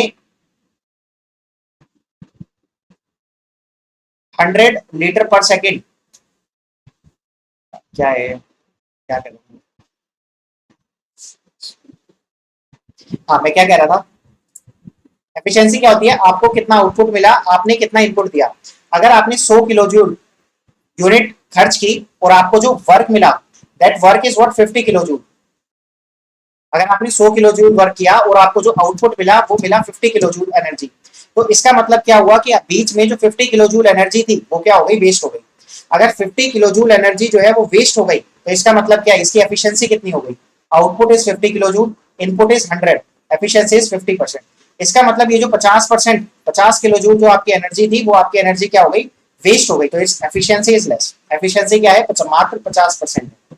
तो होता क्या है कि आप जो 100 मीटर क्यूब पानी मेन कैनाल से सेंड करते हो, मेन कैनाल से जो आप 100 मीटर क्यूब पानी सेंड करते हो, वो फील्ड पर मात्र कितना रह जाता है, 50 मीटर क्यूब अगर रह गया, तो आपकी जो एफिशिएंसी है इरिगेशन की वो कितनी हो जाएगी, इट इज 50%। अब इसमें अलग अलग समय पर अलग अलग लॉसेस होते हैं, तो उन लॉसेस को आपने अलग अलग एफिशिएंसीज में काउंट किया हुआ है, उन लॉसेस को आपने अलग अलग एफिशिएंसीज में काउंट किया हुआ है। जो ये रेशियो होता है आउटपुट टू इनपुट, इसको बोलते हैं एफिशिएंसी। और जो आपके लॉस हुए, लॉस क्या होगा, लॉस होगा आउटपुट, सॉरी लॉस होगा आपका इनपुट माइनस आउटपुट। तो अगर आप इनपुट में से आउटपुट को माइनस करते हो, आपको मिलते हैं लॉसेस। अगर आप आउटपुट डिवाइडेड बाय इनपुट करते हो, आपको क्या मिलता है, you will get the efficiency, आपको एफिशिएंसी मिलती है। एफिशिएंसी और लॉस की डेफिनेशन आपको आई थिंक समझ में आई होगी। That is, if you subtract output from the input, you will get the losses, and if you divide the output to the input, then you get what, efficiency. अब different different जो efficiencies हैं, उसमें जो पहली efficiency आती है, that is what, water conveyance efficiency. कितना पानी आपके मेन कैनाल से चला और कितना पानी आपके फील्ड के हेड पर पहुंचा। अगर यहाँ से 100 मीटर क्यूब पानी चला और यहाँ पे 50 मीटर क्यूब पानी पहुंचा, तो एफिशिएंसी होगी 50%। इसको बोलते हैं वाटर कन्वेयंस एफिशिएंसी। वाटर ने ट्रेवलिंग में कितना पानी लॉस कर दिया। अब ट्रेवलिंग में पानी कहाँ कहाँ पर लॉस होगा, या तो कुछ पानी इवोपरेट हो जाएगा और कुछ पानी ग्राउंड के अंदर सीप कर जाएगा इन दी फील्ड चैनल्स। जैसे मेन कैनाल में से सीपेज होगी, या फिर ब्रांच कैनाल से सीपेज होगी, डिस्ट्रीब्यूटर से जो सीपेज होगी, फील्ड चैनल से जो सीपेज निकल के आएगी। तो सीपेज और इवोपोरेशन में जो पानी लॉस हो गया, वो आप कैलकुलेट करते हो इसमें कहां पर, इन दी ट्रांसमिशन। क्लियर है। अभी जो फील्ड पर इवोपरेशन हो रहा है उसको नहीं काउंट किया आपने, आपने केवल किसको काउंट किया है, जो पानी को एक पॉइंट से दूसरे पॉइंट में ले जाने में जो इवोपरेशन और सीपेज लॉसेस हो रहे हैं उनको काउंट किया है केवल। So this is known as water conveyance efficiency. Takes transmission conveyance losses into consideration. It is the ratio of water delivered in the field from the outlet point to the water entering into the what, main canal from its starting point. So this is what field पे कितना पानी पहुंचा, this is what main canal से आपने कितना पानी को send किया। अगेन एफिशिएंसी को आप डेप्थ की फॉर्म में भी लिख सकते हो, वॉल्यूम की फॉर्म में लिख सकते हो, डिस्चार्ज की फॉर्म में लिख सकते हो। तो कितना वॉल्यूम ऑफ पानी आपका फील्ड पे पहुंचा, कितना वॉल्यूम ऑफ पानी आपने सेंड किया। नेक्स्ट एफिशिएंसी आपकी water application efficiency. Water application efficiency में क्या है, इस फील्ड के हेड पर कितना पानी पहुंचा डिवाइडेड बाय इस फील्ड में कितना पानी वॉइड्स के अंदर स्टोर हुआ। इस फील्ड में वॉइड्स के, सॉइल के वॉइड्स के बीच में कितना पानी स्टोर हुआ और कितना पानी फील्ड पर पहुंचा, इन दोनों का जो रेशियो होगा that will be what, water application efficiency. तो बेसिकली कितना पानी स्टोर हुआ और कितना डिलीवर हुआ, उसमें लॉसेस कहां जाएंगे, losses are run off losses. मतलब यहां से पानी आया और कुछ पानी तो रन ऑफ कर जाएगा, और जो पानी स्टोर हो गया आपकी कहां पर, इस सॉइल वॉइड्स के अंदर, इसको बोलते हैं water application efficiency. So it takes water lost in run off in consideration. जो रन ऑफ में पानी लॉस्ट होता है उसको कंसिडर किया जाता है। Ratio of quantity of water stored in the root the quantity of water actually delivered in the field. कितना पानी स्टोर हुआ डिवाइडेड बाय कितना फील्ड तक पानी पहुंचा। नेक्स्ट है आपका water storage efficiency. Water storage efficiency क्या बताता है कि आपको जो वर्ड्स थे उनमें कितना पानी चाहिए था, कितना पानी चाहिए था और कितना पानी एक्चुअल में स्टोर हुआ। तो जो पानी स्टोर होता है वो जितने पानी की आपको रिक्वायरमेंट होती है उससे कम होता है। तो कितना पानी स्टोर हुआ डिवाइडेड बाय कितना पानी आपको चाहिए था, उसको बोलते क्या है, वाटर स्टोरेज एफिशिएंसी। तो बेसिकली हुआ क्या कि पानी स्टोर हुआ क्यों नहीं उतना जितना आपको चाहिए था। वॉइड्स या रूट जोन, रूट जोन में this is the root zone, ये आपका रूट जोन है। इस रूट जोन में जो वॉइड्स होंगे वहीं तो पानी स्टोर होगा। तो you can say it root zone और you can say it voids. Clear है, कोई दिक्कत वाली बात नहीं है। So ratio of water stored in the root zone during the irrigation to the water required prior to irrigation. Irrigation करने से पहले कितना पानी आपको चाहिए था और कितना पानी आपका स्टोर हुआ रूट जोन के अंदर या आप कह सकते हो वॉइड्स के अंदर, उनका रेशियो आपका क्या कहलाता है, वाटर स्टोरेज एफिशिएंसी। फिर से जो वॉइड्स है वो आपके क्या होते हैं, खुद चौक हो जाते हैं वॉइड्स, तो वहां पे पानी स्टोर नहीं हो पाया। तो यहाँ पर हम कौन से लॉसेस को देख रहे हैं, यहाँ पे हम देख रहे हैं कि हमारी सोइल के अंदर कितनी चोकिंग है। क्योंकि चोकिंग हो रखी है तो वॉइड्स के अंदर पानी स्टोर नहीं हो पा रहा, वॉइड्स के अंदर पानी स्टोर नहीं हो पा रहा, तो इसीलिए तो जो पानी स्टोर हुआ वो किससे कम है, जितना पानी चाहिए था उससे कम स्टोर हुआ। बाकी पानी या तो कहां चला गया, इवोपोरेट हो गया या इनफिल्ट्रेट कर गया आपके ग्राउंड वाटर टेबल। नेक्स्ट जो एफिशिएंसी है that is what, water distribution efficiency. Water distribution efficiency क्या है कि पूरे फील्ड के अंदर आपको एक कांस्टेंट डेप्थ नहीं मिलती पानी की। मतलब कहीं पे पानी 8 सेंटीमीटर डेप्थ तक स्टोर होता है, कहीं पर 10 सेंटीमीटर तक स्टोर होता है, कहीं पर 12 सेंटीमीटर स्टोर होता है, कहीं पे 6 सेंटीमीटर स्टोर होता है। तो जहां से पानी आप सप्लाई करते हो eight the head of the field, पानी की डेप्थ आपको ज्यादा मिलेगी। जब आप टेल तक पहुंचते हो तो पानी की डेप्थ आपको बहुत कम मिलती है। तो वाटर डिस्ट्रीब्यूशन एफिशिएंसी ये बताता है कि कितना पानी आपका जो डिस्ट्रीब्यूट हुआ है फील्ड पे वो इक्वल डिस्ट्रीब्यूशन है। तो उसको निकालने के लिए आपने क्या किया, आपने ये देखा distribution efficiency is 1 minus D upon D. अब ये स्मॉल कैपिटल डी क्या है, कैपिटल डी है जो आपकी डिफरेंट डिफरेंट हाइट्स हैं इन सबका mean value, different different depth की मीन वैल्यू जब आप लेते हो it is termed as capital D. So this is the average depth of penetration, average कितना डेप्थ में पेनिट्रेशन हुआ है। स्मॉल डी क्या है, स्मॉल डी है ये जो आपका मीन वैल्यू है, इस मीन वैल्यू से जो आपकी वैल्यूज है वो कितना डिफर कर रही है,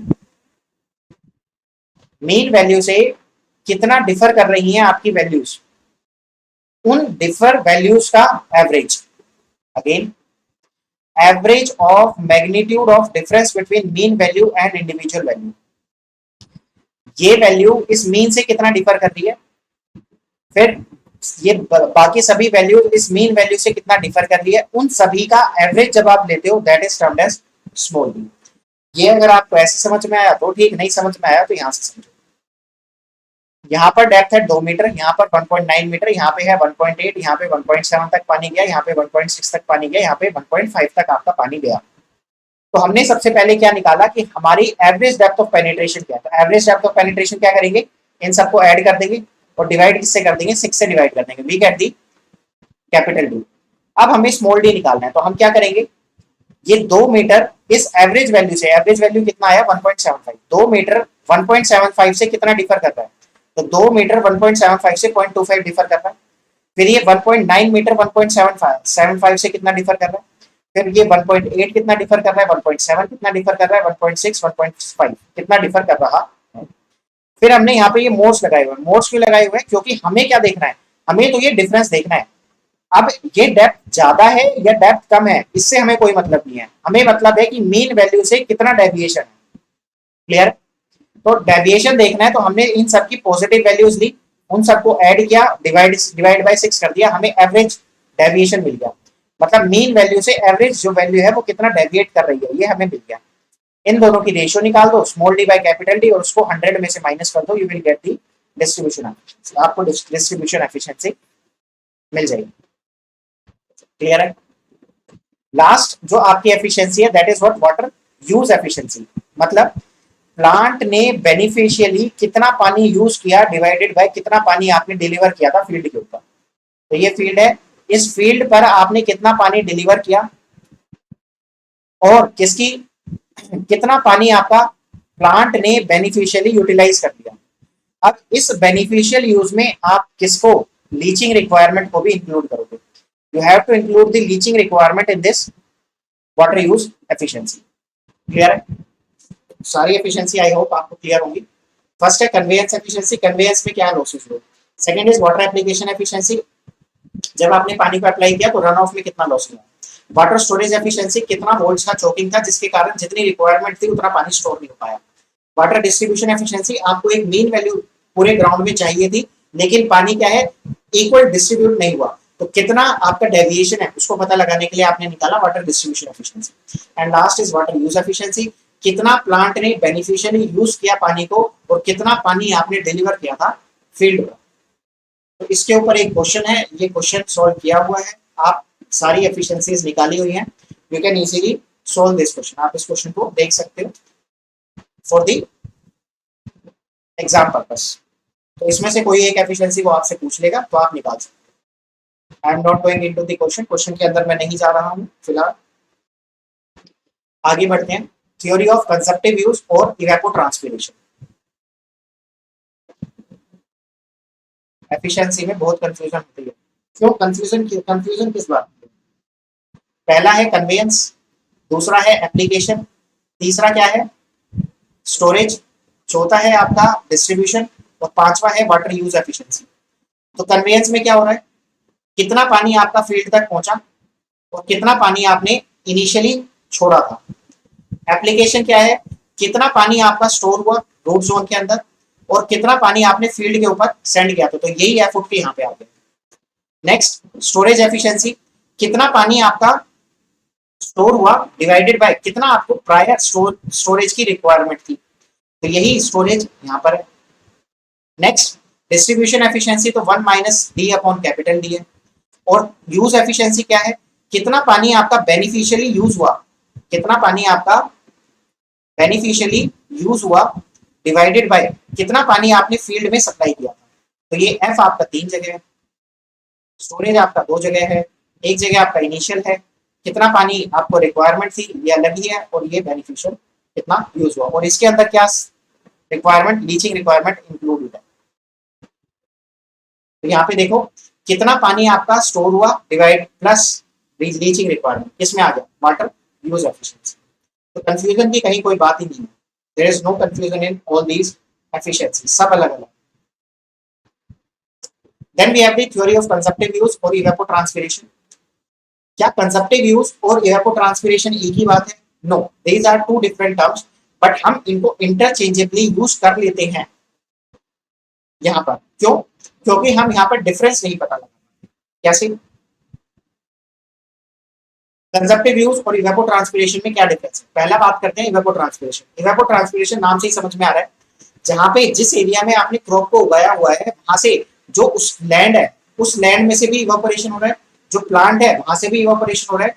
प्लांट जो ट्रांसपिरेशन कर रहा है, ट्रांसपिरेशन के माध्यम से लीव्स के ऊपर उसको पानी को छोड़ देता है और लीव्स से पानी इवेपोरेट कर रहा है। तो वो जो इवेपोरेशन हो रहा है वो पूरे एरिया से हो रहा है। तो आप ये पता नहीं लगा पाते कितना पानी ट्रांसपिरेशन से इवेपोरेट हुआ और कितना पानी डायरेक्टली इवेपोरेट हुआ, क्योंकि आप डिफरेंशिएट नहीं कर पाते उस क्रॉप एरिया के अंदर। तो आप ये कहते हो कि जो इवेपोट्रांसपिरेशन हमने एक टर्म बना दी और यही पानी की रिक्वायरमेंट है उस क्रॉप को ग्रो करने के लिए। हालांकि उसमें से जो बेनिफिशियली प्लांट यूज कर रहा है वो केवल वो कर रहा है जो ट्रांसपिरेशन में लॉस हो रहा है, जो डायरेक्टली इवेपोरेशन हो रहा है वो कुछ मदद नहीं कर रहा आपकी क्रॉप में। तो इवेपोट्रांसपिरेशन क्या है, कितना पानी इवेपोरेशन की टर्म्स में लॉस हो जा रहा है आपका उस क्रॉप एरिया के अंदर, पहली चीज। कंजप्टिव यूज क्या है, कितना पानी इवेपोरेट हुआ अगर आप उसमें वो पानी भी ऐड कर दो जो प्लांट पहले छोटा सा था फिर ये बड़ा हो गया प्लांट, तो कुछ पानी तो यहाँ पे स्टोर भी हो गया होगा ना इस प्लांट के अंदर, अपने टिश्यूज को ग्रो कर रहा होगा। तो टिश्यूज को ग्रो होने में जो पानी यूज होता है, मतलब जो मेटाबॉलिक एक्टिविटीज के लिए यूज होता है, अगर आप इस इवेपोट्रांसपिरेशन में वो पानी भी ऐड कर दो जो मेटाबॉलिक एक्टिविटीज के लिए चाहिए, उसको बोलते क्या है, that is known as consumptive use, उसको हम कंजप्टिव यूज बोलते हैं। लेकिन ये जो क्वांटिटी है जो टिश्यूज को ग्रो करने में चाहिए, इसकी क्वांटिटी बहुत ही कम निकल के आती है because it is very less. तो हम कंजप्टिव यूज को इवेपोट्रांसपिरेशन के समान मतलब बिल्कुल बराबर मानते हुए दोनों को इंटरचेंजेबली भी यूज कर सकते। क्लियर? आई होप आपको डेफिनेशन समझ में आई। ये डेफिनेशन यहाँ पे लिखी हुई है, you can read that. Next, changes from crop to crop. ये जो इवेपोट्रांसपिरेशन है ये आपका चेंज होता है crop to crop, place to place भी आपका चेंज होता है, सीजन टू सीजन भी आपका चेंज होता है। मतलब जो क्रॉप को पानी चाहिए ग्रो करने के लिए वो पानी हर क्रॉप के लिए डिफरेंट होता है, हर प्लेस के लिए डिफरेंट होता है, हर सीजन के लिए डिफरेंट होता है। नेक्स्ट, इवेपोरेशन आपने देख लिया, ट्रांसपिरेशन आपने देख लिया। अब ट्रांसपिरेशन कब होता है? Transpiration takes place only in the presence of sunlight. क्यों?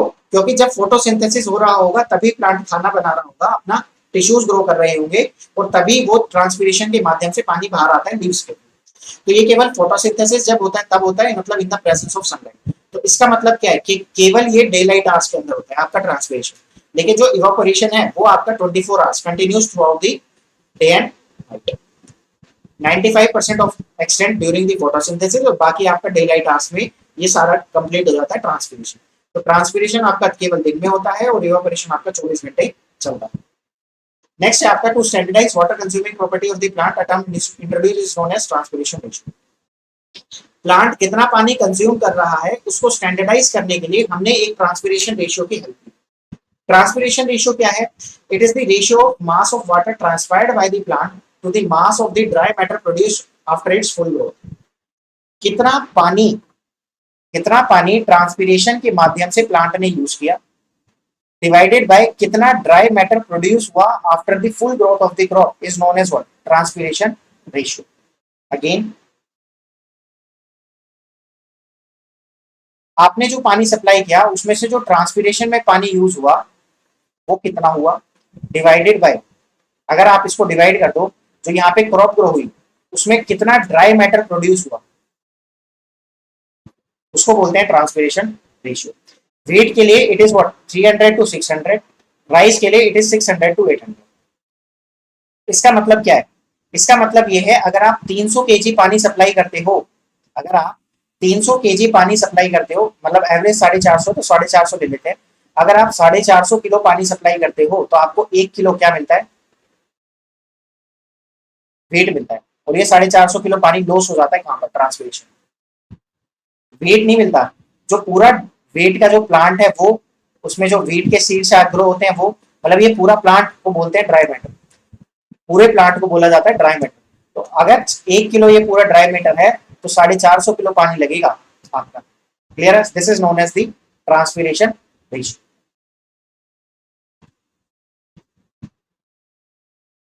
और राइस को कितना चाहिए? करीब करीब 700 एवरेज।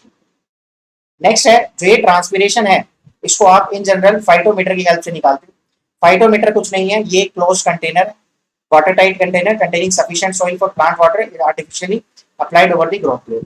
आप क्या करते हो? एक सील्ड कंटेनर है, यहाँ पर एक मिट्टी, ये मिट्टी होती है, यहाँ पर न्यूट्रिएंट्स होते हैं, इस सील्ड कंटेनर में वाटर को सप्लाई करते हो। धीरे धीरे क्रॉप ग्रो होती है, जैसे जैसे क्रॉप ग्रो होती है आपको पता है आपने कितना पानी सप्लाई किया है, तो ट्रांसपिरेशन में कितना लॉस हुआ आपको पता है। यहाँ से जो वेट है, कितना वेट बढ़ गया इस क्रॉप के कारण, वो आपने देख लिया। तो आपने क्या देख लिया? ड्राई मैटर प्रोड्यूस देख लिया, और आपने क्या देख लिया?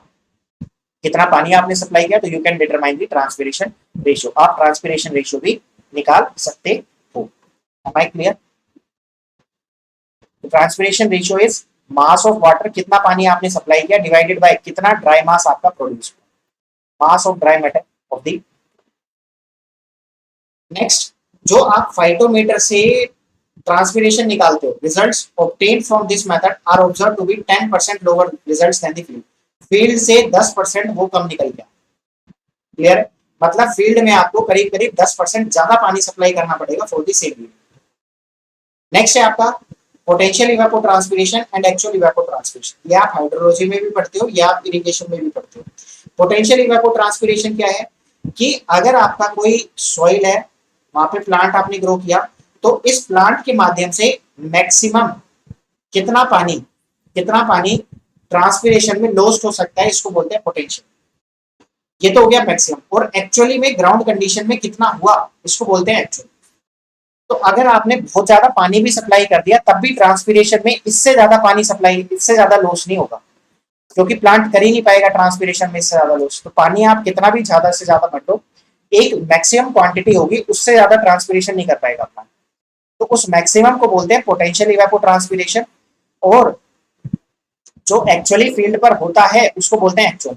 तो क्या एक्चुअल इवेपोट्रांसपीरेशन कभी पोटेंशियल से ज्यादा हो सकता है? नहीं। क्या बराबर हो सकता है? यस, हो सकता है। Actual can be equal to potential but it can never be more than what?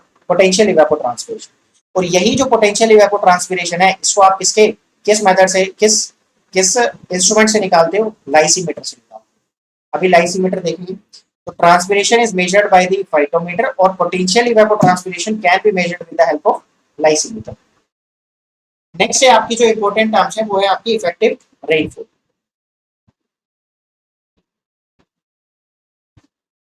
Next है आपकी इफेक्टिव रेनफॉल। इफेक्टिव रेनफॉल क्या है?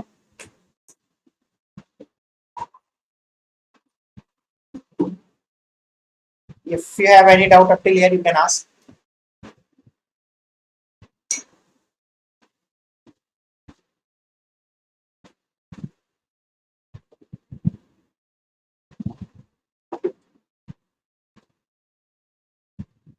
बात करते हैं इफेक्टिव रेनफॉल।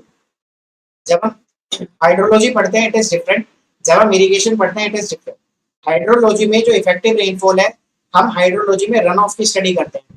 तो बारिश का वो पोर्शन जो रन ऑफ में लॉस होता है वो हमारे लिए इफेक्टिव रेनफॉल है। किसमें? हाइड्रोलॉजी में। लेकिन जब बात करते हैं इरिगेशन में, तो वो बारिश का वो पोर्शन जो हमारा प्लांट की ग्रोथ में हेल्प करता है उसको बोलते हैं इफेक्टिव रेनफॉल। क्लियर है? नाम से समझ में आ रहा है इफेक्टिव मतलब हमारे लिए क्या इंपॉर्टेंट है। तो रेनफॉल का वो पोर्शन जो प्लांट की ग्रोथ में हेल्प करे उस पोर्शन को बोलते हैं effective rainfall in the irrigation. So it is a part of rainfall available to meet the evapotranspiration needs of the crop over the crop area. It reduces the irrigation requirement of the crop. जितनी ज्यादा rainfall, effective rainfall होगी उतना ही कम आपको artificially पानी supply करना पड़ेगा। तो useful rainfall कैसे निकालेंगे? टोटल रेनफॉल में से सारे लॉसेस हटा देंगे, तो जो पानी बचेगा वो आपकी क्रॉप के लिए यूज होगा। जैसे इवोपरेशन हो गया, परकोलेशन हो गया, रन ऑफ हो गया, अगर आप ये हटा दो तो आपको यूजफुल रेनफॉल मिल जाएगा। You will get the useful rainfall. Clear? Next है आपका, आप यूजफुल रेनफॉल टोटल रेनफॉल की मल्टीप्लाई किससे? एवरेज रेशियो फैक्टर से करके भी निकाल सकते हो। अब यहाँ पे बात आती है रेशियो फैक्टर क्या है? It signifies the portion of rainfall used by the plant for evapotranspiration. अगर 100 मीटर क्यूब बारिश हो रही है तो लेट अस सपोज इसका 20% हिस्सा ही प्लांट की ग्रोथ में हेल्प कर रहा है। तो 20% क्या हो गया? 20 मीटर। तो यही पानी आपके प्लांट की ग्रोथ में हेल्प कर रहा है। तो जो 20% है 0.2, ये क्या होता है? This is known as the average ratio factor. This factor will be less for rain falling on widespread area on 100% area than this for scattered rainfall over the less area. ये जो फैक्टर है ये आपका, अगर आपकी बारिश for example 100 metre cube बारिश आपकी 50 मीटर स्क्वायर एरिया के अंदर हो रही है और यही बारिश आपकी 100 मीटर स्क्वायर एरिया में हो रही है, तो जो कम एरिया में सेम डिस्चार्ज की बारिश हो रही है तो यहाँ पे ज्यादा पानी आपका स्टोर हो पाएगा रूट जोन के अंदर।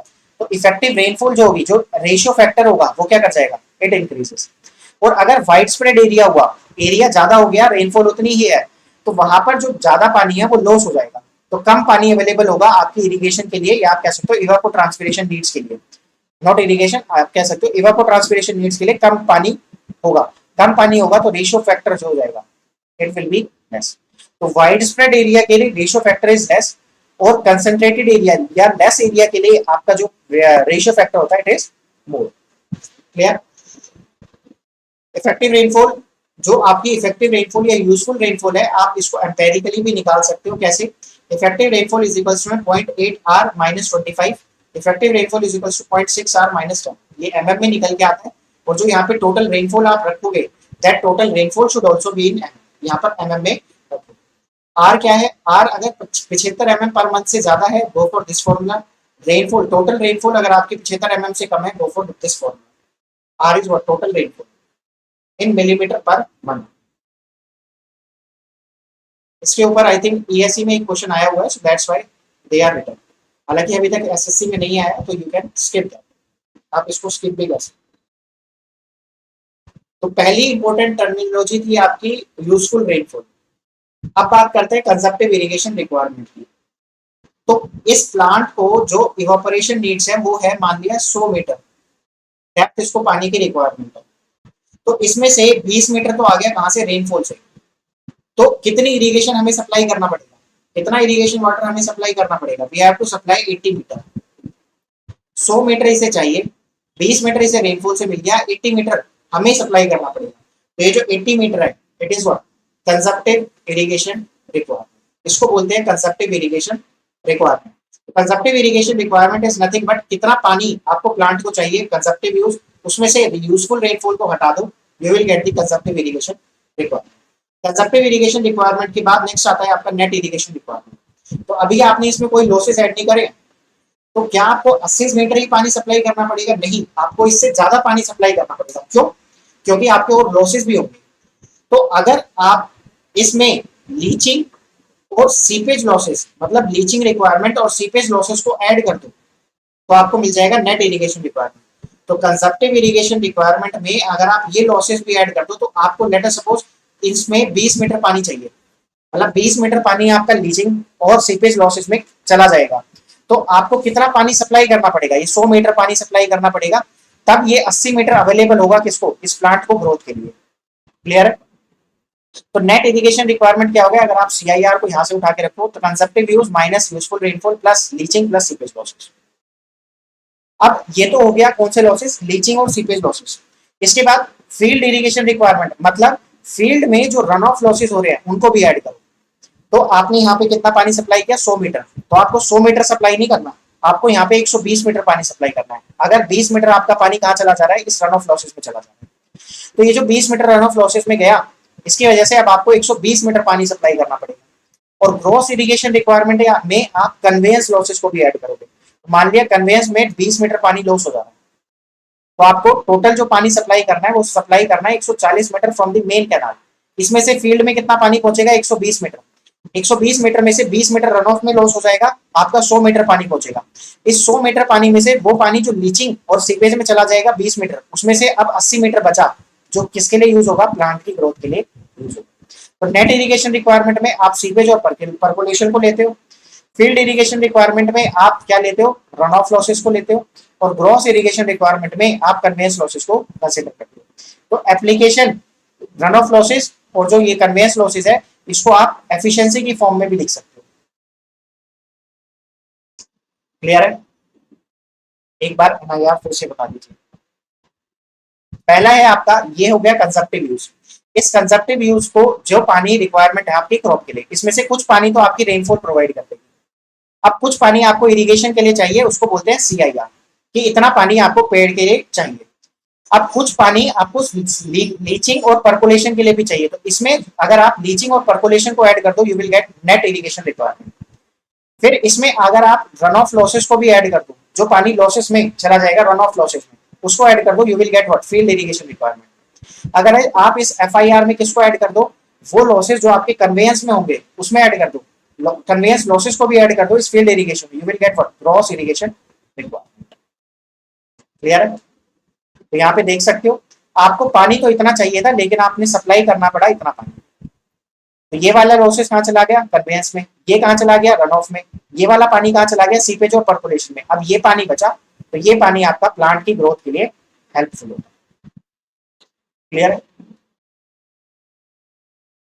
तो आपको ये डिफरेंट डिफरेंट टाइम के लिए कंजप्टिव यूज दे रखा है, रेनफॉल दे रखा है।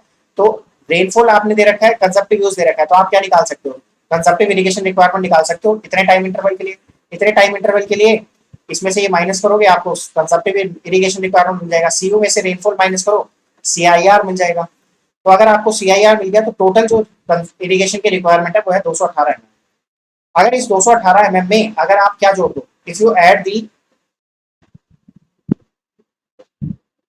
लीचिंग रिक्वायरमेंट, अगर आप लीचिंग रिक्वायरमेंट को और ऐड कर दो, you will get what, net irrigation requirement. Next, अगर आप इसमें एप्लीकेशन एफिशिएंसी से डिवाइड कर दो, if you divided by the application efficiency, आपको क्या मिल जाएगा, फील्ड इरिगेशन रिक्वायरमेंट। अगर आप इसको कन्वेयंस एफिशिएंसी से डिवाइड कर दो एफआईआर को, you will get the gross irrigation requirement. Clear है? Next, factors affecting the consumptive use. Consumptive use को कौन कौन से फैक्टर्स अफेक्ट करते हैं वो मैंने आपको पहले भी बता दिया था, यहाँ पर अगेन लिखा हुआ है। Humidity, type of soil, topography, base period, mean monthly temperature. अगर ह्यूमिडिटी ज्यादा हुई तो आपके एयर के वॉइड्स भरे हुए हैं पानी से, तो इवापोरेशन का रेट कम हो जाएगा। जैसे इवापोरेशन का रेट कम होगा तो फिर से कंजप्टिव यूज क्या हो गया, कम हो गया, क्योंकि कंजप्टिव यूज में इवापोरेशन क्या है, इंक्लूड है। टाइप ऑफ द सॉइल, अगर सॉइल की परमेबिलिटी ज्यादा है, सॉइल की परमेबिलिटी ज्यादा है तो पानी आसानी से इवापोरेट कर जाएगा।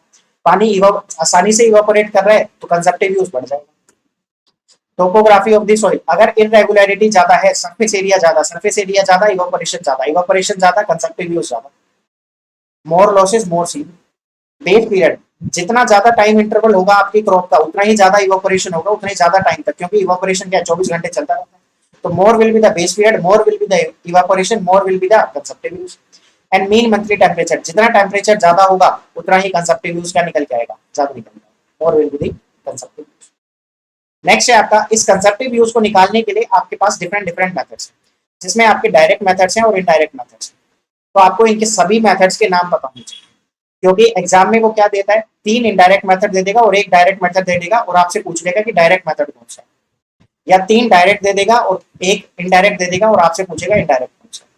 बहुत ही आसान क्वेश्चन आते हैं एसएससी में, बस आपको नाम सब चीजों के पता होने चाहिए और क्लासिफिकेशन सभी चीजों की पता होनी चाहिए। जैसे सॉइल मैकेनिक्स में आपने बहुत सारी क्लासिफिकेशन पढ़ी होगी, same is the case. Next है आपका डायरेक्ट मेथड कौन कौन से हैं, soil moisture studies on plots, tank lysimeter method, field plots integration method, inflow outflow method, then modified Penman method, Jensen Haise method, Hargreaves method, Thornthwaite method, Hargreaves class A pan method and Blaney Criddle method.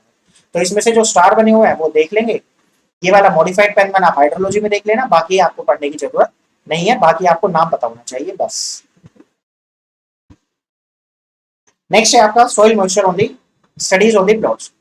Soil moisture studies on plots आपका direct method है। आप क्या करते हो, आपने यहाँ पे पानी सप्लाई किया, क्रॉप ग्रो हुई, आपने क्या किया, फील्ड पे जाके अलग अलग जगह से सैंपल उठाया, इस सैंपल को उठाया और आपने इसको ओवन में रखा, ओवन ड्राई मेथड से आपने मॉइस्चर कंटेंट निकाला। तो सॉइल में कितना मॉइस्चर प्रेजेंट है वो आपने कैसे पता लगाया, using the oven dry method. आपने डायरेक्टली फील्ड में से सॉइल सैंपल्स को कलेक्ट किया, इसको बोलते हैं soil moisture studies on the plots. तो applicable where soil is nearly uniform in the nature, large number of soil samples are taken from the different depths, water content is found using the oven dry method। तो आपने कितना पानी supply किया, कितना पानी यहाँ पर रह गया और कितना पानी आपका इवेपोरेट हो गया। तो कितना पानी रह गया अगर आपने माइनस कर दिया तो आपको क्या मिल जाएगा, इवेपोट्रांसपिरेशन मिल जाएगा। कितना पानी सप्लाई किया उसमें से अगर आपने यहाँ से जो मॉइस्चर कंटेंट स्टोर है, फिर पूरी सॉइल के अंदर आपको पानी मिल गया तो कितना पानी यहाँ पे है और कितना पानी इवेपोरेट हो चुका है इसमें आपको मिल जाएगा, यू विल गेट। क्लियर।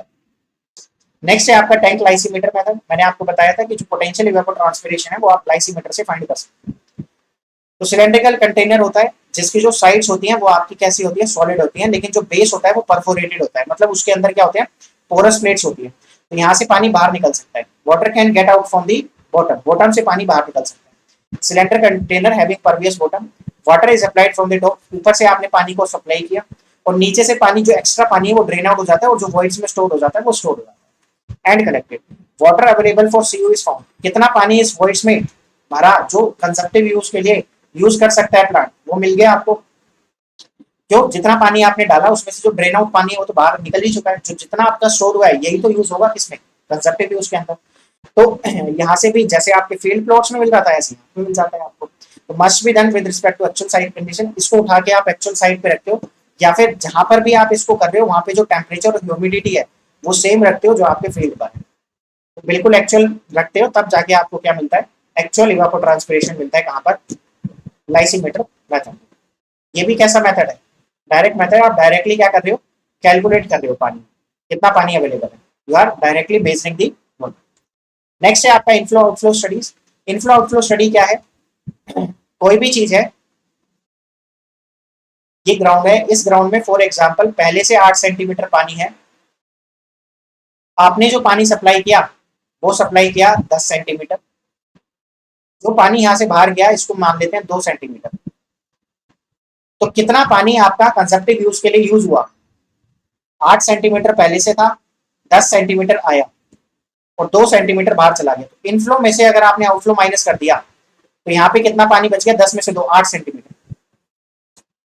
ये 8 सेंटीमीटर पहले से था, तो टोटल आपको मिलेगा कितना, 16 सेंटीमीटर। तो इस 16 सेंटीमीटर में अगर आप ये 8 सेंटीमीटर जो पहले से था वो हटा दो, तो ये 8 सेंटीमीटर आपने सप्लाई किया।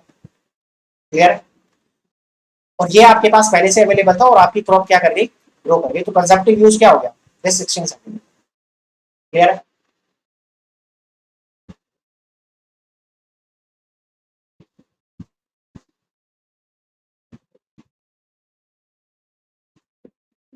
Ground water storage at the start of the year, at the end of the year, inflow and precipitation, इन सबको आप इंक्लूड करते हो, आपको कंजप्टिव यूज मिल जाता है। You get the consumptive use.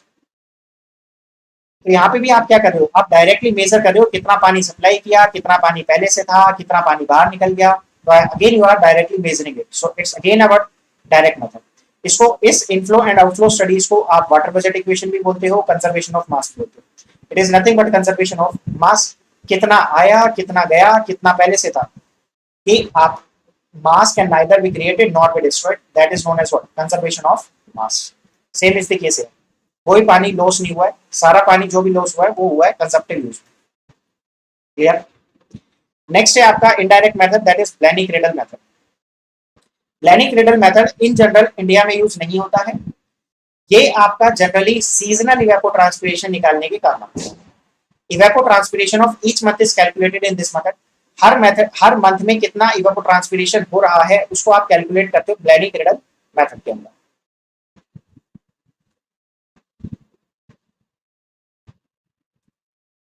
Estimate seasonal evapotranspiration of each month is calculated. इसका फॉर्मूला है Kp/40 1.80 + 32, not used in India, India में यूज नहीं होता।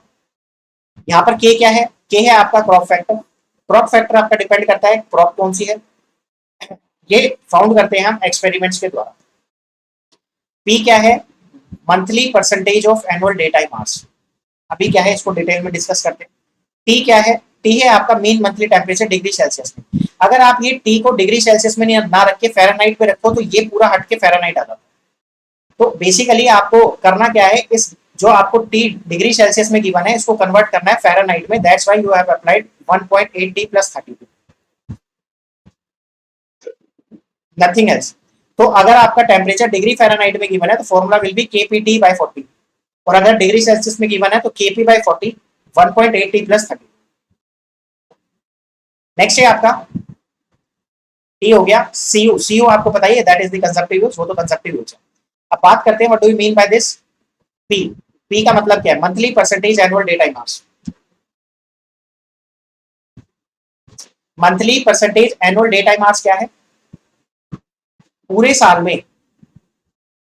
में डे टाइम आवर्स कितने हैं, पूरे साल में डे टाइम आवर्स कितने हैं। जैसे 24 घंटे होते हैं आपके पूरे दिन में, इस 24 घंटे में से डे टाइम कितना है। तो आपको पता है गर्मियों में दिन बड़ा होता है, सर्दियों में दिन छोटा होता है। तो डे टाइम आवर्स हर मंथ का डिफरेंट होगा, हर दिन का डिफरेंट होगा। किसी दिन 12 घंटे होगा, किसी दिन 7 घंटे होगा, किसी दिन 8 घंटे होगा, जितने भी होगा। तो हमने क्या किया, हर साल में हर दिन का कितने डे टाइम आ रहे हैं वो कैलकुलेट कर लिया, तो टोटल डे टाइम आवर्स आ गया। अब हमने देखा कि एक मंथ में फॉर एग्जाम्पल पूरे मंथ में जो डे टाइम आवर्स निकल के आया वो कितना भी हो सकता है, 365 × 24 माइनस नाइट टाइम। बहुत बढ़िया। तो आपने पूरे साल का डे टाइम आवर्स निकाला, उसमें से फिर ये देखा कि इस मंथ में कितना है। तो फॉर एग्जाम्पल एक्स जो है वो आपका डे टाइम आवर्स है जनवरी में, और टोटल जो है वो आपका वाई है, टोटल डे टाइम आवर्स पूरे साल में। तो X divided by Y is what, monthly percentage of annual day time hours. इस मंथ में टोटल का कितना परसेंटेज आपका डे टाइम आ रहा है, दैट इज क्लियर। तो यहाँ पे आप देख सकते हो दैट नवंबर मंथ के लिए जो average temperature that is 18 degree Celsius, monthly percentage of annual day time hours 7.2। मतलब अगर डे टाइम को हम 100 मान ले कि पूरे साल में जो डे टाइम आ रहा है वो 100 है, तो उसमें से 7.2 घंटे जो है वो किस में है, वो नवंबर मंथ में। 7.15 आपके दिसंबर में है, 7.3% आपका किसमें है, जनवरी। क्लियर है, ये परसेंटेज है, ये घंटे नहीं है, इट इज परसेंटेज। यहाँ पर मैंने 100 घंटे मान लिया था आपको बताने के लिए। तो 100 घंटों में से 7.2 घंटे तो आपके किस मंथ में, नवंबर में। एक 5 घंटे आपके दिसंबर में, 7.3 आपके जनवरी में, 7.1 आपके फेब्रवरी में। इस तरह से आप क्या निकालते हो, mean monthly percentage of annual day time. I hope it is clear to you, clear होगा आपको। अगेन आप ये क्वेश्चन घर पे कर देख सकते हो, इट इज नथिंग, आपको बस डायरेक्टली फॉर्मूला अप्लाई करना है, नथिंग एल्स। नेक्स्ट है आपका नेक्स्ट इनडायरेक्ट मेथड जो आपको देखना था, that is what Hargreaves class A pan evaporation method. This Hargreaves class A pan evaporation indirect method is used in what, is used in India, recommended by IARI, Indian agriculture research institute. इसमें basically हम क्या use करते हैं, simplest method है in which class A pan को use किया जाता है। हार्ग्रीव्स इक्वेशन को यूज करते हैं इवेपोरेशन निकालने के लिए, और पैन इवेपोरेशन को फाइंड करते हैं क्रिस्चियनसन फॉर्मूला जो रिकमेंड किया था किसने, हार्ग्रीव्स ने। तो ये हार्ग्रीव्स फॉर्मूला है, हार्ग्रीव्स ने क्रिस्चियनसन फॉर्मूला बताया था कि आप पैन इवेपोरेशन पहले ऐसे कैलकुलेट करिए, और पैन इवेपोरेशन से जब आप एक्चुअल इवेपोरेशन कन्वर्ट यूज करते हो, using the Hargreaves equation, that is consumptive use is equals to K into EP, where K is what, pan coefficient और consumptive use coefficient। अब ये जो इसका क्वेश्चन आया है, दैट्स ग्रेट। अब ये जो पैन इवेपोरेशन है, जो क्रिस्चियनसन इक्वेशन है, वो क्या कहता है, that pan evaporation is equals to 0.45 into G। G is acceleration due to gravity, R is extraterrestrial radiation, CT is coefficient due to temperature, coefficient due to humidity, coefficient due to sunshine, coefficient due to wind velocity, coefficient due to elevation। अब ये different coefficient different area के लिए इस IARI ने निकाल के दे रखा है। तो बेसिकली हमें ये K पता है, हम केवल पैन इवेपोरेशन को कैलकुलेट करते हैं और हम क्या निकालते हैं, कंजप्टिव यूज निकालते हैं उस एरिया का।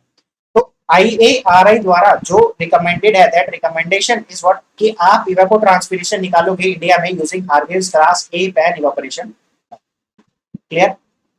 तो सिंपल सा यही क्वेश्चन बनता है कि कौन सा मेथड हम इंडिया में यूज करते हैं, कौन सा इनडायरेक्ट मेथड हम इंडिया में यूज करते हैं, Hargreaves class A pan evaporation, nothing else.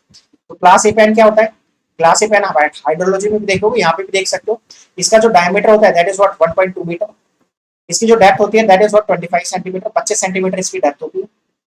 आप 5 से 7.5 सेंटीमीटर नीचे तक पानी को फिल करते हो, देन इस पैन को आप ग्राउंड सरफेस से 15 सेंटीमीटर ऊपर रखते हो। Bottom is raised by the 15 centimetre, depth of the water is kept in 5 से 7.5 centimetre below the top. Top से 5 से 7.5 सेंटीमीटर नीचे तक पानी रखते हो, और फिर इसमें से देखते हो कितना पानी इवेपोरेट हो रहा। क्लियर। नेक्स्ट है आपका soil moisture and irrigation relationships. यहां तक if you have any doubt you can ask.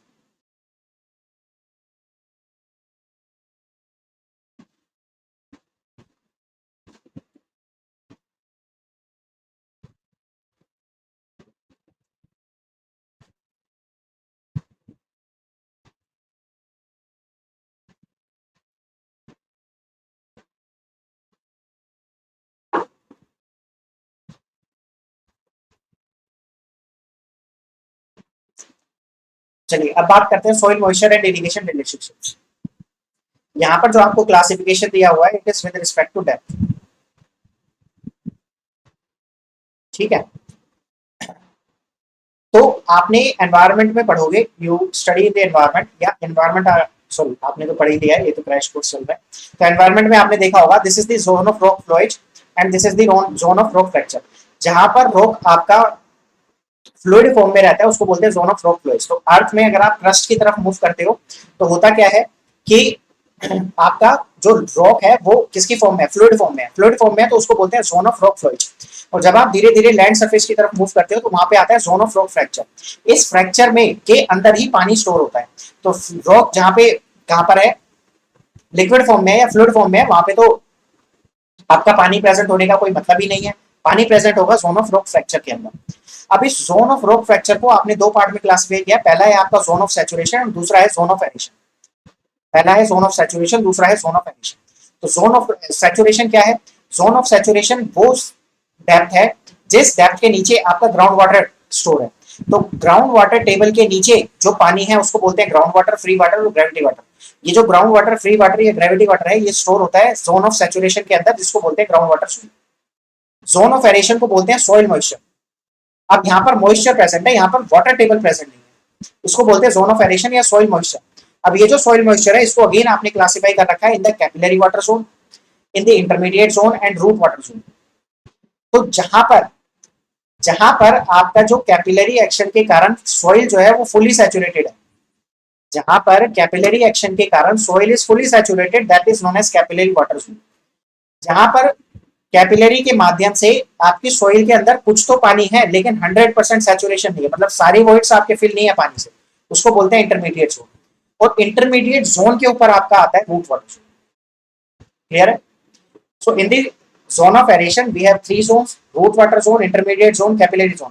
Capillary zone वो जोन है जहां पे सैचुरेशन 1 है, इंटरमीडिएट जोन में सैचुरेशन लेस देन 1 है या अनसैचुरेटेड, सेमी सैचुरेटेड है, और रूट वाटर जोन उसके ऊपर आता है। रूट वाटर जोन वो जोन है जहां पर आपकी रूट्स जहां तक आपकी रूट्स क्या जाती हैं, ट्रेवल करती हैं डेप्थ में। अब ये जो पानी है, यहाँ पर जो पानी आया वो पानी किस माध्यम से आता है, या तो आपने इरिगेशन वाटर सप्लाई किया या आपने क्या सप्लाई किया, यूजफुल रेनफॉल। क्लियर है? नहीं तो बाकी पानी तो कहाँ पे, या तो ग्राउंड वाटर में स्टोर हो जाएगा या बह के रन ऑफ फॉर्म में बाहर चला जाएगा। तो यहाँ पे जो पानी स्टोर होगा that water is either irrigation water and either useful rainfall. I hope आपको डेप्थ के माध्यम से डिफरेंट जोन आपको समझ में आए होंगे। नेक्स्ट है आपका, यहाँ पर जो मैंने आपको पानी दिखाया गया है, it is showing the water content with respect to time.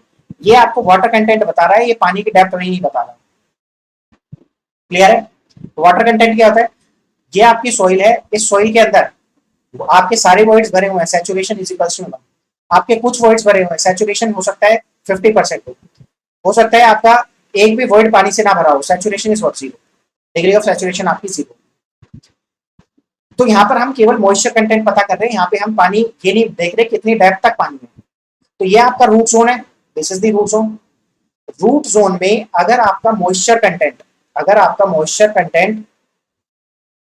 Maximum जो आपके स्टोर हो सकता है उसको बोलते हैं फील्ड कैपेसिटी। अभी फील्ड कैपेसिटी क्या होता है वो अभी देखेंगे, दैट वी विल सी। अभी जब डेफिनेशन देखेंगे तो आपको समझ में आएगा फील्ड कैपेसिटी क्या है। एक होती है आपकी सैचुरेशन कैपेसिटी। तो सैचुरेशन कैपेसिटी वो वाटर कंटेंट है जिस पर आपका डिग्री ऑफ सैचुरेशन 100% है। उसके बाद होता क्या है कि धीरे धीरे पानी नीचे ग्रेविटी एक्शन के कारण पानी चला जाता है। तो जो पानी, मतलब जब आपने पानी सप्लाई किया सारे वॉइड्स पानी से भर गए, सैचुरेशन कैपेसिटी अचीव कर ली। जब आप 2 से 5 दिन रुकते हो तो कुछ पानी ग्रेविटी एक्शन के कारण वो ग्राउंड वाटर टेबल में चला जाता है। तो जो पानी वॉइड्स के अंदर रह जाता है वो वाटर कंटेंट, वो जो पानी बच गया, अगर हम वाटर कंटेंट निकाले ओवन ड्राई मेथड से, उस वाटर कंटेंट को बोलते हैं क्या, फील्ड कैपेसिटी। क्लियर है? फिर धीरे धीरे मॉइस्चर कंटेंट कम होता है क्योंकि प्लांट उस पानी को यूटिलाइज करता है। तो धीरे धीरे मॉइस्चर कंटेंट कम होते होते आपका ऑप्टिमम मॉइस्चर कंटेंट तक पानी पहुंचता है। फिर कम होता है तो आपका परमानेंट विल्टिंग पॉइंट तक पहुंचता है। इस परमानेंट विल्टिंग पॉइंट के नीचे वाला जो पानी, जो वाटर कंटेंट होता है, फॉर एग्जांपल यहाँ पे वॉइड्स में पानी तो है बट उन वॉइड्स के पानी को प्लांट यूटिलाइज नहीं कर पा रहा, तो इसलिए इसको नाम दिया क्या, नॉन अवेलेबल वाटर। तो permanent wilting point water content, ये वो वाटर कंटेंट है जिसके नीचे अगर वाटर कंटेंट गया तब प्लांट पानी को यूटिलाइज नहीं कर पाएगा। परमानेंट विल्टिंग पॉइंट और फील्ड कैपेसिटी के बीच का जो पानी है वो प्लांट यूटिलाइज कर सकता है, नाम दिया अवेलेबल मॉइस्चर। इसमें से भी हम ये चाहते हैं कि प्लांट को ज्यादा मेहनत ना करनी पड़े पानी को एक्सट्रैक्ट करने के लिए। तो वो पानी जो प्लांट आसानी से यूटिलाइज कर पाता है उसको बोलते हैं readily available water. And that readily available water जो है वो आपका किन वाटर कंटेंट्स के बीच में आता है, ओएमसी और फील्ड कैपेसिटी के बीच में। और ओएमसी और परमानेंट विल्टिंग पॉइंट के बीच में जो पानी है वो अवेलेबल तो है, प्लांट यूटिलाइज कर तो सकता है, लेकिन उसको ज्यादा मेहनत करनी पड़ेगी, तो हम ज्यादा मेहनत कराना नहीं चाहते। इसको बोलते क्या है, नॉन रेडिली अवेलेबल वाटर। ये अवेलेबल है बट रेडिली अवेलेबल नहीं है, मतलब जल्दी से अवेलेबल नहीं है, इसको मेहनत करनी पड़ेगी इसको करने के लिए। तो ये क्या है, ये डेप्थ के रिस्पेक्ट में नहीं है, समय के रिस्पेक्ट में। This is with respect to time. समय के साथ साथ धीरे धीरे वाटर कंटेंट क्या होता है, रिड्यूस होता है। क्लियर है? तो सैचुरेशन कैपेसिटी 2 से 5 दिन के बाद आपको मिलती है फील्ड कैपेसिटी, वहां से धीरे धीरे पानी यूज होता है ऑप्टिमम मॉइस्चर कैपेसिटी, उसके नीचे ऑप्टिमम मॉइस्चर कंटेंट, उसके नीचे आता है permanent wilting point. Permanent wilting point के नीचे जो पानी है वो नॉन अवेलेबल है, परमानेंट विल्टिंग पॉइंट से ऊपर जो भी पानी है वो अवेलेबल है। अवेलेबल में से भी जो रेडिली अवेलेबल है वो है फील्ड कैपेसिटी और ओएमसी के बीच का पानी। होता क्या है कि ये आपकी फील्ड कैपेसिटी है, ये आपको ओएमसी है। तो इरिगेशन में आपका जो प्रिंसिपल है, the principle of irrigation is what?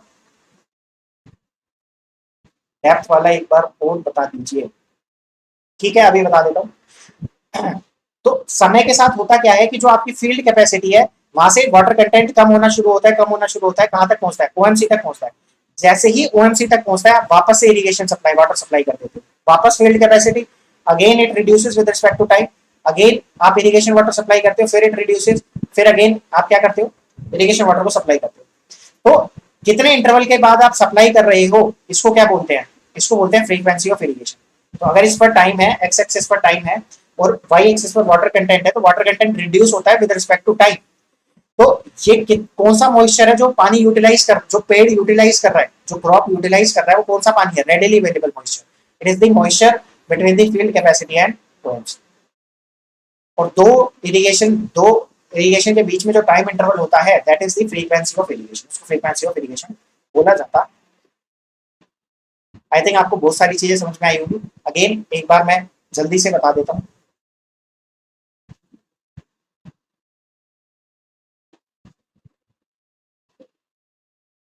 पहला, डेप्थ के माध्यम से आपने पानी को क्लासिफाई किया, अपने जोन्स को क्लासिफाई किया।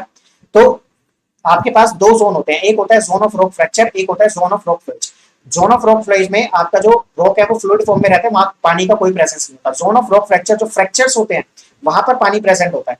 तो फ्रैक्चर्स में पानी प्रेजेंट होता है, तो वहां पे आपके दो पार्ट आते हैं। पहला आता है जोन ऑफ एरेशन, दूसरा आता है zone of saturation. Zone of saturation है वाटर टेबल के नीचे वाला एरिया, जहां पे आपका ग्राउंड वाटर, फ्री वाटर या आप कह सकते हो ग्रेविटी वाटर प्रेजेंट है, इसको बोलते हैं ground water zone. Zone of aeration को हम बोलते हैं सोइल मॉइस्चर। यहाँ पे होता क्या है कि कैपिलरी एक्शन के द्वारा आपका कुछ पोर्शन आपका क्या होता है? फुली सैचुरेट होता है। सैचुरेशन इज वन, इसको बोलते हैं कैपिलरी वाटर जोन। इस सैचुरेटेड जोन से ऊपर आपका क्या होता है? सेमी सैचुरेटेड जोन होता है, जहां पर आपका सैचुरेशन 1 से कम होता है, इसको बोलते हैं इंटरमीडिएट जोन।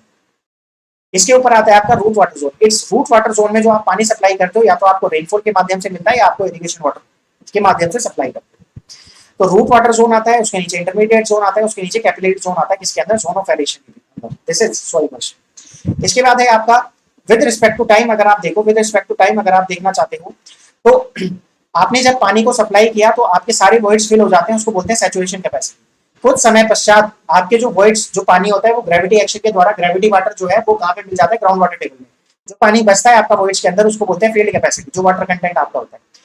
इस यहाँ से धीरे धीरे पानी कम होता है, वो पानी यूटिलाइज करता है प्लांट, इसको बोलते हैं रेडिली अवेलेबल वाटर। फिर जब ओएमसी तक पहुंचता है, यहाँ तक आपका प्लांट इजीली पानी को यूज करता है, इसके बाद भी पानी यूज कर सकता है प्लांट, इसको बोलते हैं नॉन रेडिली अवेलेबल वाटर। जब हम परमानेंट विल्टिंग पॉइंट तक पहुंच जाते हैं मॉइस्चर कंटेंट में, तो उससे नीचे वाले पानी प्लांट नहीं यूटिलाइज कर पाता है, तो इसको बोलते हैं नॉन अवेलेबल वाटर। तो अवेलेबल वाटर आपका दो पार्ट में है, एक है रेडिली, एक है नॉन रेडिली। ये आसानी से अवेलेबल है, ये आसानी से अवेलेबल नहीं है, हालांकि ये यूटिलाइज कर सकता है प्लांट। तो इसको बोलते हैं विद रिस्पेक्ट टू टाइम आपका वाटर कंटेंट क्या हो रहा है? रिड्यूस हो रहा है। क्लियर है? नेक्स्ट है आपका वाटर कंटेंट जो है वो रिड्यूस होता है विद रिस्पेक्ट टू टाइम, और जब आपका वो ओएमसी तक पहुंचता है आप इरिगेशन वाटर सप्लाई कर देते हो। सो this is the principle of irrigation. Irrigation का आपको इरिगेशन करना ही क्यों है? इरिगेशन करना ही इसलिए कि आपका वाटर कंटेंट कभी भी ओएमसी से नीचे ना जाए। प्रिंसिपल क्या है? बेसिक एम क्या है आपका? योर एम इज कि सॉइल में जो मॉइस्चर कंटेंट प्रेजेंट है, सॉइल में जो मॉइस्चर कंटेंट प्रेजेंट है, that should not fall below OMC. OMC से अगर नीचे गया तो यील्ड क्या मिलेगी? Yield will be less. क्यों? क्योंकि प्लांट अपनी एनर्जी खर्च कर देगा नॉन रेडिली अवेलेबल वाटर को निकालने के लिए, एक्सट्रैक्ट करने के लिए। प्लांट को एनर्जी खर्च करनी पड़ती है इस मॉइस्चर को गेन करने के लिए, पानी को लेने के लिए। तो अगर प्लांट ज्यादा एनर्जी खर्च कर रहा है तो इसका मतलब क्या है? यील्ड आपकी कम निकल जाएगी। आई होप आपको ये सारी चीजें क्लियर हो। ये सारी चीजें यहाँ पे लिखी हुई है, all the things are being written here. एक एक करके देखते हैं। वाटर टेबल के नीचे जो पानी है उसको ग्राउंड वाटर बोलते हैं, ग्रेविटी वाटर। जो प्लांट यूज करता है उसको रेडिली अवेलेबल वाटर बोलते हैं, by the action of capillary.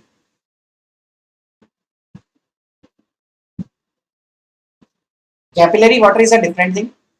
Again I am saying, ये डाउट मैं जब पिछली बार पढ़ाया था तब भी किसी ने पूछा था। There are two different things. One is capillary water present है, और जो रूट्स है, रूट्स जो पानी को लेती हैं, गेन करती हैं, that is using the capillary action. Don't confuse the capillary water with the help of capillary action. With the capillary action, दोनों को अलग अलग मानना। Capillary water is a different thing, and plant use the water plant use the water with the help of capillary action.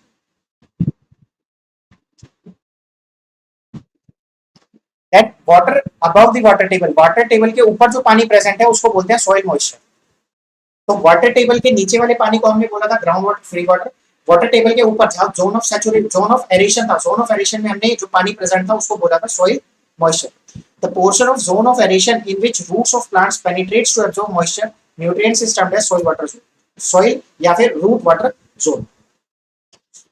जहां तक जो roots हैं वो पेनिट्रेट करती हैं आपकी, उसको बोलते हैं रूट जोन या रूट वाटर जोन. अब बात करते हैं फील्ड कैपेसिटी. फील्ड कैपेसिटी क्या है? मैंने आपको बताया था कि जब आप पानी सप्लाई करते हो तो सारे वॉइड्स आपके पानी से भर जाते हैं, उसको बोलते हैं सैचुरेशन कैपेसिटी.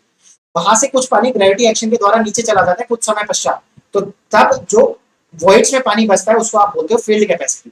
तो water which retains on the surface of soil particles bye molecular attraction or by chemical bond and cannot be easily drained out under the action of gravity is termed as what? Field capacity. It is the water content of soil after free drainage has taken place for sufficient period, approximately 2 to 5 days. अब ये जो field capacity है, field capacity इसमें नीचे जो पानी है वो आपका अवेलेबल वाटर है और नॉन अवेलेबल वाटर है. जो आपका अवेलेबल वाटर है इसको बोलते हैं कैपिलरी वाटर, जो आपका नॉन अवेलेबल वाटर है इसको बोलते हैं हाइग्रोस्कोपिक वाटर. तो सॉइल पार्टिकल के चारों तरफ जो पानी प्रेजेंट है, जिस पानी को प्लांट एक्सट्रैक्ट नहीं कर पा रहा, उसको बोलते हैं हाइग्रोस्कोपिक वाटर या नॉन अवेलेबल वाटर. दो सॉइल पार्टिकल्स के बीच में जो वॉइड्स में पानी प्रेजेंट है, उस वॉइड्स को कैपिलरी एक्शन के माध्यम से, कैपिलरी एक्शन के माध्यम से जो प्लांट यूटिलाइज कर रहा है, इस पानी को बोलते क्या है? अवेलेबल वाटर या कैपिलरी वाटर. क्लियर है? तो अवेलेबल वाटर क्या है? Part of the water attached with the soil particles by surface tension against gravity and that can be used by the plant for its full growth for the growth of the by the action of capillarity. And non available water क्या है? Part of that water that cannot be removed by the capillarity of the roots. Roots जो capillary action के माध्यम से जो tension लगा के पानी को एक्सट्रैक्ट करते हैं, उस माध्यम से अगर पानी को एक्सट्रैक्ट नहीं कर पा रहा, उस पानी को बोलते हैं नॉन अवेलेबल वाटर, जो कहां पर मिलता है? परमानेंट बिल्डिंग पॉइंट के नीचे. अब फील्ड कैपेसिटी है क्या?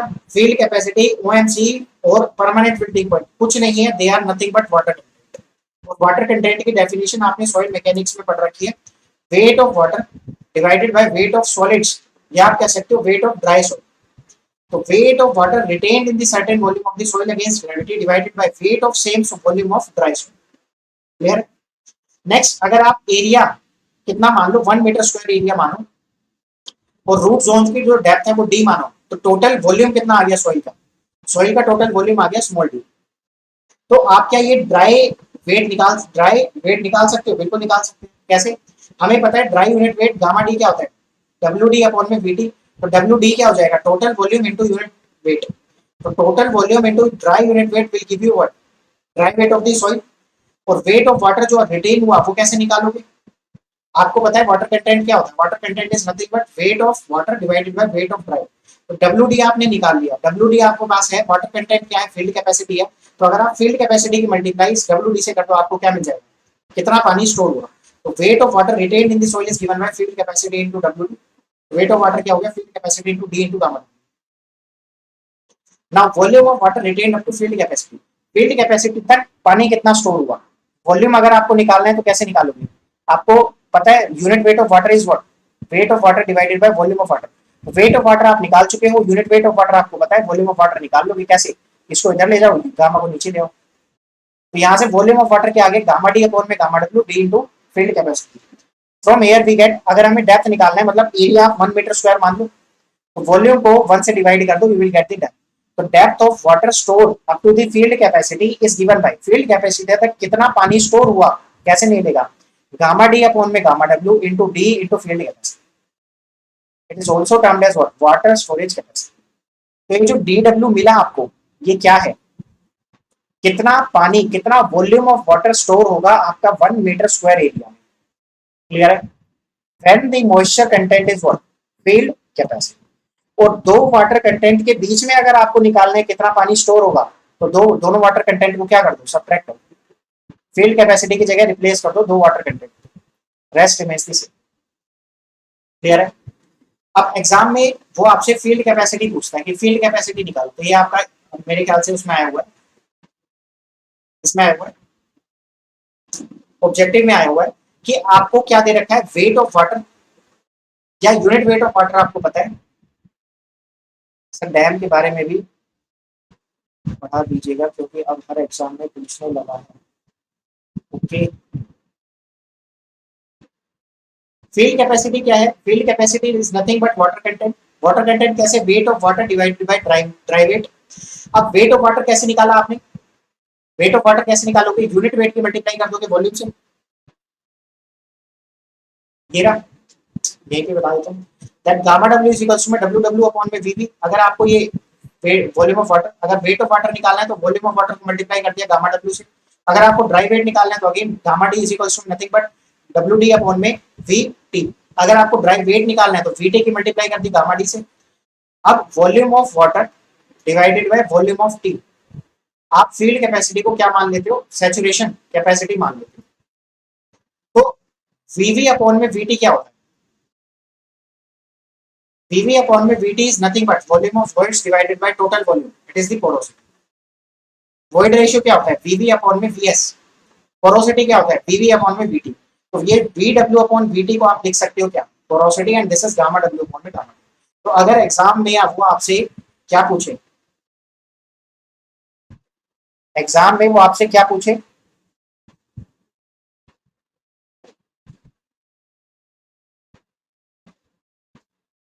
फील्ड कैपेसिटी पूछे तो कैसे निकालोगे, गामा डब्ल्यू अपॉन में gamma D into what, porosity.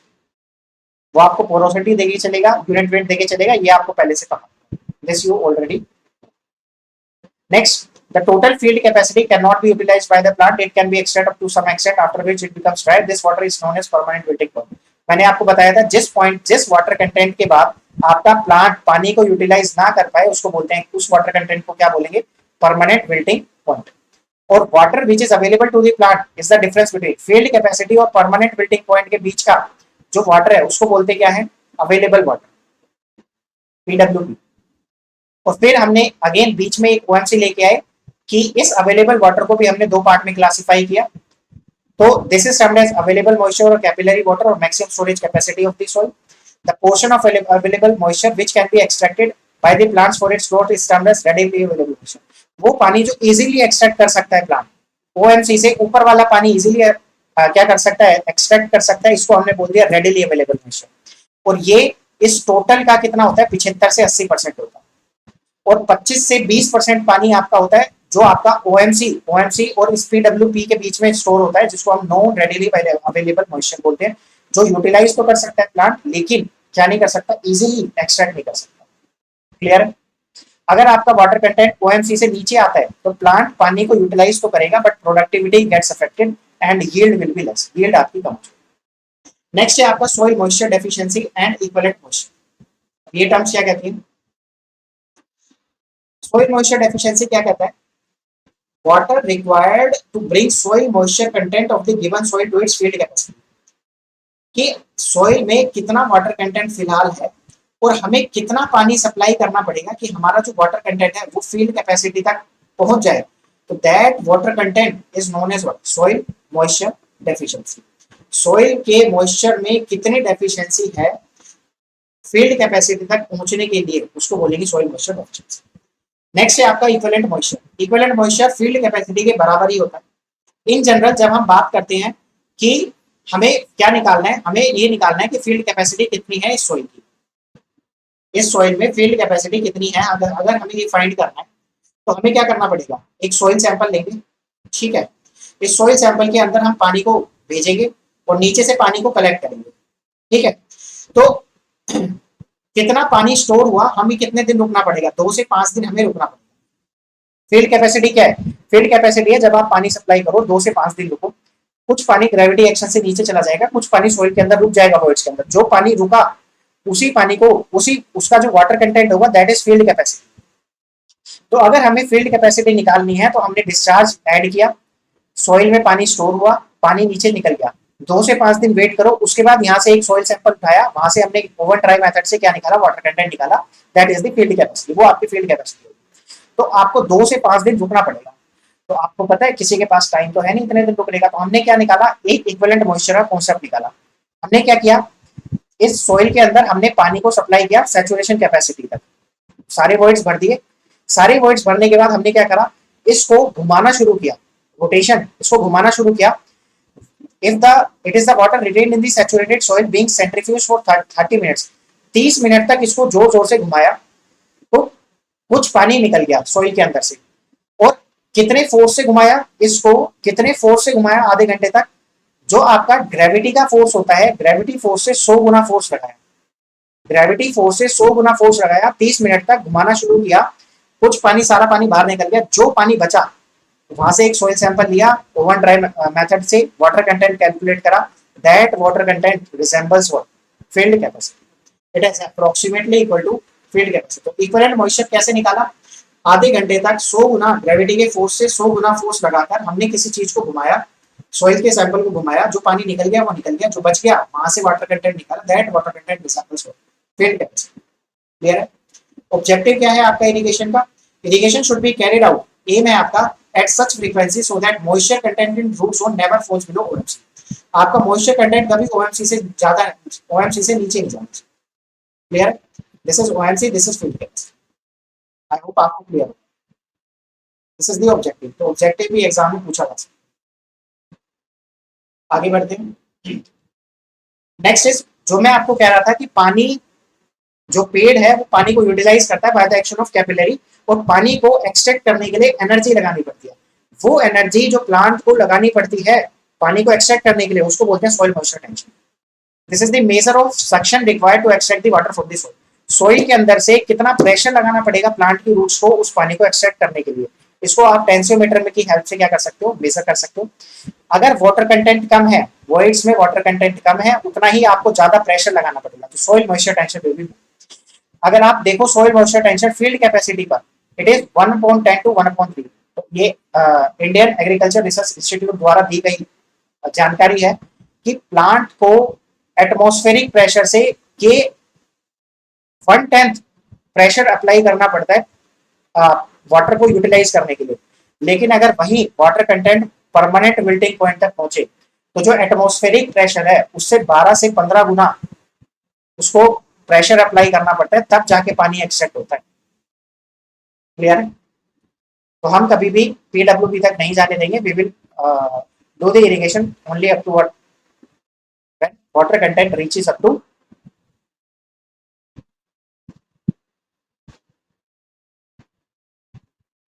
कहां तक बताइए।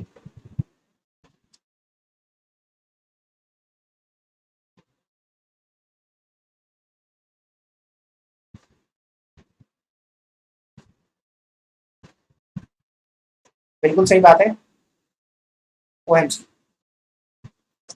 क्लियर है? यहां तक अगर किसी को कोई भी डाउट है तो वो पूछ सकता है।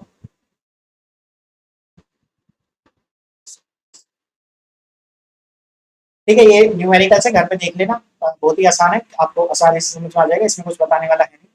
अगर आपको मॉइस्चर होल्डिंग कैपेसिटी निकालनी है तो कैसे निकालोगे, 1 मीटर में कितना पानी स्टोर हो सकता है उसको डिवाइड कर दो 100 से, और कितने सेंटीमीटर आपकी रूट जोन डेप्थ है, कितना पानी आपका स्टोर हो सकता है।